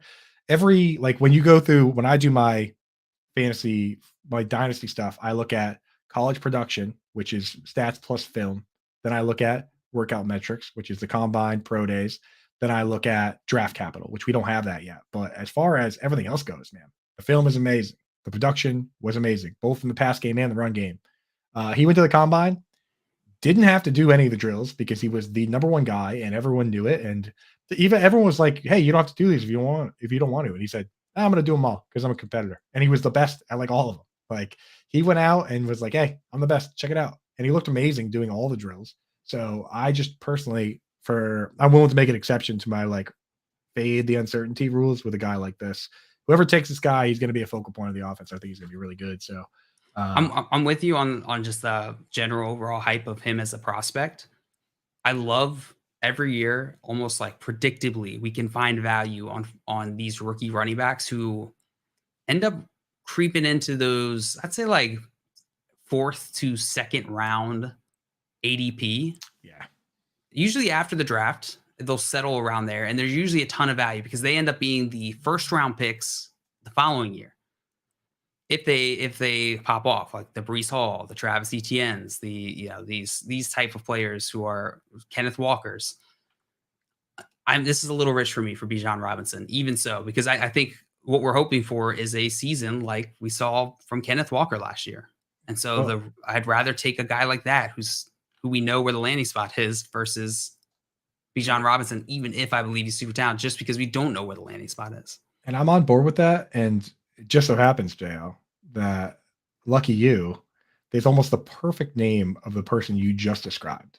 Like, you just like looking at this ADP, Bijan Robinson's going at pick 10.83 on average. That means you got to take him in the 1st round because that at least tells us that in a 12-team league, he's not going to make it back around the swing. Probably not going to 2nd round, yeah. You can't count on it, right? But you look at the guy that pretty much everybody has as their 2nd best running back prospect, a guy that's been comped to Alvin Kamara and Jahmyr Gibbs, and he's going at pick 46. So that is right. Yeah. What'd you just say? You just said 3rd or 4th round, or like 4th? Fourth to, like 2nd to 4th round is usually where they land. If they're in the 2nd round, it's much less value to be at, right? Pick 46 is right there at the end of the 4th round, right? And why can't he be the top running back, depending on how it shake out? So yeah, if you want to do your strategy, that guy at pick 46 is probably going to be somebody that you would rather get a bunch of value on. Yeah. So yeah, I feel you on that. I think I'm with you that I'd rather do that. I would at least I actually did just do a best ball draft where I took Kenneth Walker over Bijan Robinson and Breece Hall. I took him at the swing on the way back. So I feel that, so moving on, like any of these other guys, I mean, they seem pretty chalk, like CeeDee Lamb, AJ Brown, you know what you're getting. Devontae Adams, are you willing to take Devontae Adams in that group, even with Jimmy G? In that group being, in this top 15 or so group of names, I'm definitely willing to take him. I'm a little higher on Jimmy Garoppolo than I think Simon and you are. Maybe more than Simon. I don't remember exactly where you fall on Jimmy Garoppolo. He's in the You're in the middle, right? He's You're in the neutral. He's in the quarterback clump. If we're talking Yeah, the clumps, clump. if we're doing a lot of clump talk today on the show, he's in that quarterback clump for me, where I'm just Is like he average or above average or below Derek Carr. average? I think he's Garoppolo. I think he's above. I think he's average or average to Average. above average. Where I think he's a Slightly above. starting quarterback in the NFL, Okay. which means he's one of the 20 best quarterbacks in the world. But to us and what we do, the 20th quarterback in the world sucks. So Yeah. it's like I think he's fine. I think he's good enough. I think he's probably similar talent, if not maybe slightly more or less than Kirk Cousins. Honestly, I think Kirk Cousins is a good spot for him in terms of talent wise. he's in that group where I have a hard time sitting here and prioritizing one of them because none of them excite me. Like if the board, when I get to the part of the draft where the board just says Derek Carr, Kirk Cousins, Jimmy Marcus G, Mariota, yeah, right. Like I just look at Carson it and Wentz. I'm like, I'll just take whoever's left, and then I wait too I'll long. take Big Ben in the 20th. Yeah, I personally would put Kirk ahead of those guys, but it's just like almost not far enough ahead that I feel the need to say, oh, I got to get Kirk out of this crew Over them. Yeah. I'd rather just say, hey, whatever's left, I'll take. And if I miss all of them, I don't care. Yeah. Tim says they're stack QBs. Stack, yeah. If I've already taken Devontae Adams, then my little simpleton brain will Yeah. say, we'll look at that group and say, oh, we might as well take Jimmy G and ruin our entire season by putting all our eggs in that basket. But But Devontae Adams is one of the best wide receiving talents in the NFL. So I'm still in on him. I think Jimmy Garoppolo will be fine in that Raiders offense. And it's the same play caller. And what did he get last year? 180 targets, 184, something like that. So yeah, I mean, I don't see a world where he goes from 180 targets down to 110 even. Yeah. It's not happening. Probably not. Let's move out of this list because I think that's generally pretty chalk. Those top Pretty good. picks, apart from the ones we hit on. And I'll tell you right now, I honestly like all those picks better than Cooper Kupp. Yeah. I think I do too. I would take Devontae Adams over Cooper Kupp. The day I see Matt Stafford throw a football is the day I put Cooper Kupp back up. Like I need to see. I haven't seen him throw a football in 6 months. I need him to come out and have like this upcoming season to be even close to what it was 2 seasons ago. And then I'll be willing to even have the conversation of him in the top 12 next year of the following year. No, I'm willing. He'd be 32 then. He'd be 32. I'm not going that far that I need to see a whole season from Stafford. Not a whole season. I just need to see something this season. I'm not like putting stock in it based off of the information we have now. I have to see Matt Stafford throw a football this offseason. That's where I know you said that, and then I said what I need to see, and then you laughed and just repeated what you need to see. Well, because what you can see is too much, dude. You're like, tell me what I need to see. That's like I determine what is too much in terms of what I need to see. I'm just saying that if you do, I am the arbitrator of that. And you're going to do the same thing with Bijan Robinson. I'm telling you right now that the people that did that. Bijan Robinson, I don't need to. I'm cool with Bijan Robinson, even though this is too early for me. This is too early for me. I'm not worried about his long-term value. It's a different situation. Just draft him next year when it's too late, dude. Man, totally. Sophomore, just draft him first overall when it's too early, bro. I'll just trade for sophomore Saquon Barkley. No, I get it. If this were a situation where like we were getting a discount on Cooper Kupp, then it's like, okay, I'll take a stab. But you're right. You're paying full price. You're paying the price of admission for something that it might not be the show that you saw last time. Right. So I'm just busting your chops, dude. I also just said that I'm not drafting him there, but I just if things are looking good, I find it hard that I won't get back in on the hype. Yeah. Show me a couple clips. He showed it last season. He was incredible in a short amount of games, right? And so that definitely gives me hope, and it makes the situation all tricky. So those guys are pretty chalk. I think this next group, it seems like there's a bit of a drop off in tier. So we just did the top 15. JL, what comes up next year? Yeah, so we got Amon-Ra St. Brown, Josh Jacobs, Breece Hall, Derrick Henry, Garrett Wilson, and Travis Etienne, and then Mark Andrews and Jalen Waddle as the next kind of clump here, the next group. Yeah. Before we get into that's like the second round ADP, and then we're getting into third round ADP. So that finishes out the second round. Yeah, I'm glad that you read it all the way down to Jalen Waddle, because I just did a write-up on Jalen Waddle that features Amon-Ra St. Brown heavily because they had very similar rookie years. They both played 60 to 70% of their snaps in the slot. They both had 7 yards average depth of target. They both had around 1,000 yards, a bunch of, enough targets or whatever. The problem that I run into with these two guys is that Amon-Ra St. Brown kept his role where he still played a ton of slot. He still, his average depth of target actually went down to 6.7 yards, which is not even in the top like 70, 80 guys. And he got 138 targets, but you have to remember, this team was still deep in the rebuild where they drafted a wide receiver they knew wasn't going to play for pretty much the whole year and was going to come back slow like guys do off ACL injuries. They traded their tight end in the middle of the season. Like, if this team is going to be serious about competing now, Jamison Williams is going to take a step forward, and they're probably going to go out and get a split end and or a tight end. I wouldn't even be surprised if they double tap tight end. But if this team wants to compete, but do they think they're going to win the Super Bowl with Amon-Ra St. Brown and Brock Wright and Quintez Cephas? Like, they obviously need additional weapons. That's my concern for him. Jalen Waddle, on the other hand, went from a 7-yard A-dot guy up to a 12-yard A-dot guy. He went from playing 60% of his snaps in the slot to only playing 25%. He's a true outside wide receiver now. And that offense, to a certain degree, is built. We don't have to worry about them going out and displacing him in the draft because it's not going to happen. So I straight up will draft. Jalen Waddle's going pick 23, Amon-Ra pick 16. I'll straight up pick Jalen Waddle over Amon-Ra St. Brown any day. Easily. And I'll pick him over Garrett Wilson.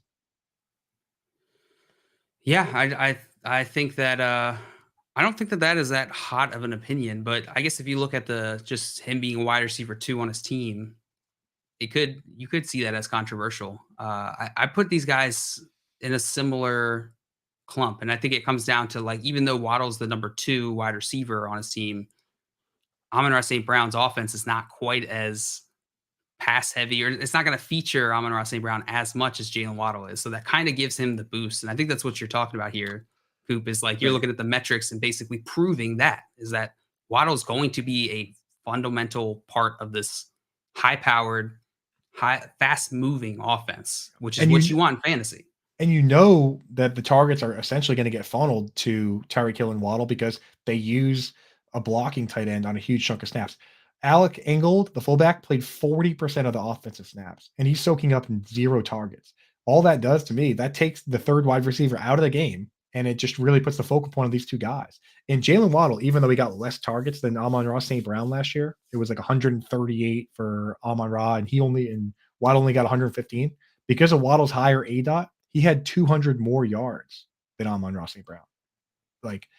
So the ceiling for Waddle is just higher, in my opinion. Not to say Amon-Ra St. Brown isn't a good football player. I just think when all is said and done, he might settle in as more of a Tyler Boyd type slot guy, probably a better version of Tyler Boyd, but maybe not. Type slot guy. We haven't seen Tyler Boyd do this ever. Tyler Boyd got 100. This good as Amon-Ra St. Brown. Look at 2019 Tyler Boyd stats. But sustain, I'm talking about like multiple seasons as the one on this team. He had back-to-back seasons with 1,000 yards. Like, that's what happens during rebuild. I get that, but that's not the same. Those aren't the same two things. And so I get that. He led the team in targets in 2019. I see the Lions as trending up. They have been making these moves that put their team in such a good position. And so Amon-Ra St. Brown being the number 1 on that team gives me hope.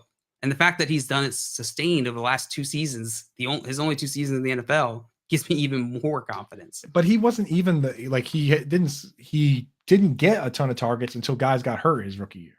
But that's how most wide receivers, that's how most players get into the game is they have a ramp up, right? There's a ramp up from being a rookie to being. I'm just saying, we've seen this enough times where, like, Tyler Boyd on the Bengals, we see with Terrell Pryor on the Browns, Kenny Britt on the Rams. During the rebuild, whoever's there gets peppered with targets, but they keep adding pieces. At the end of the day, they don't stop with Jalen Waddle. They add Tyreek Hill. They don't stop with Jamison Williams. They need a split end. They need a tight end. Like, that is my worry. That's my worry. In the short term, once again, he could get a number of targets, but when you look at his production on those targets, if a guy's getting 150 targets, I expect him to have more yards than, what was it, under 1,200? Like some of these guys are getting 150 targets and they're putting up 1,600 yards. Why did AJ Brown put up AJ Brown had the exact same number of targets as Amon-Ra St. Brown. He put up 300 more yards. So I just worry that they look at it, and at the end of the day, Amon-Ra St. Brown is a piece of the offense rather than the focal point of the offense. That's all. Not that he's not a great player, and obviously he's already doing things that Tyler Boyd was doing at his peak. But I worry that maybe this is there's a possibility that we just saw the best season we'll ever see from Amon-Ra St. Brown. I guess that's true for a lot of players. Yeah, it's entirely possible. Or maybe we're just seeing the beginning of Amon-Ra St. Brown, and I'm completely wrong.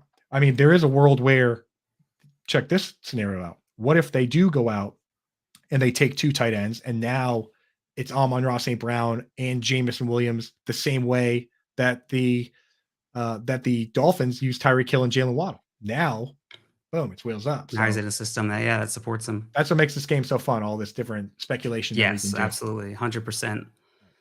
And if you're missing football, BSN's got you covered. Tonight, 7 o'clock, they're watching some XFL on the Better Cast. Coop, you been watching that any XFL? Yeah, dude, I throw it on. I mean, I don't take notes. I kind of throw it on the background, but it's football. It's football. I threw it on this weekend. Hella fun. I just love having football on. Well, at 7 o'clock tonight, you can win $100 gift card to bettersports.com or collectibles. Just join the Bettercast, 7 p.m. Watch some XFL with us. Get in there. I'll be watching. Get in there. Yeah. Well, that's going to do it for us today here on the Front Yard Fantasy Morning Show. We'll be back tomorrow, 7 a.m. to 10 a.m. Eastern, every single weekday, talking NFL, fantasy football, and having fun. Later on, we got Moose and Keith coming up and Lunch Money. And Coop, I think we got some I think we got a game of Quotey McQuoteface tomorrow that you're gonna like. Ooh, I'm Quotey from McQuoteface is one of my favorites. I know it's one of Auntie Coop's favorites too. But Yeah. I'm excited. I'm excited for this We'll see. version. Well, thanks for joining this morning. We'll see you tomorrow on the Front Yard Fantasy Morning Show. Until then, bye-bye.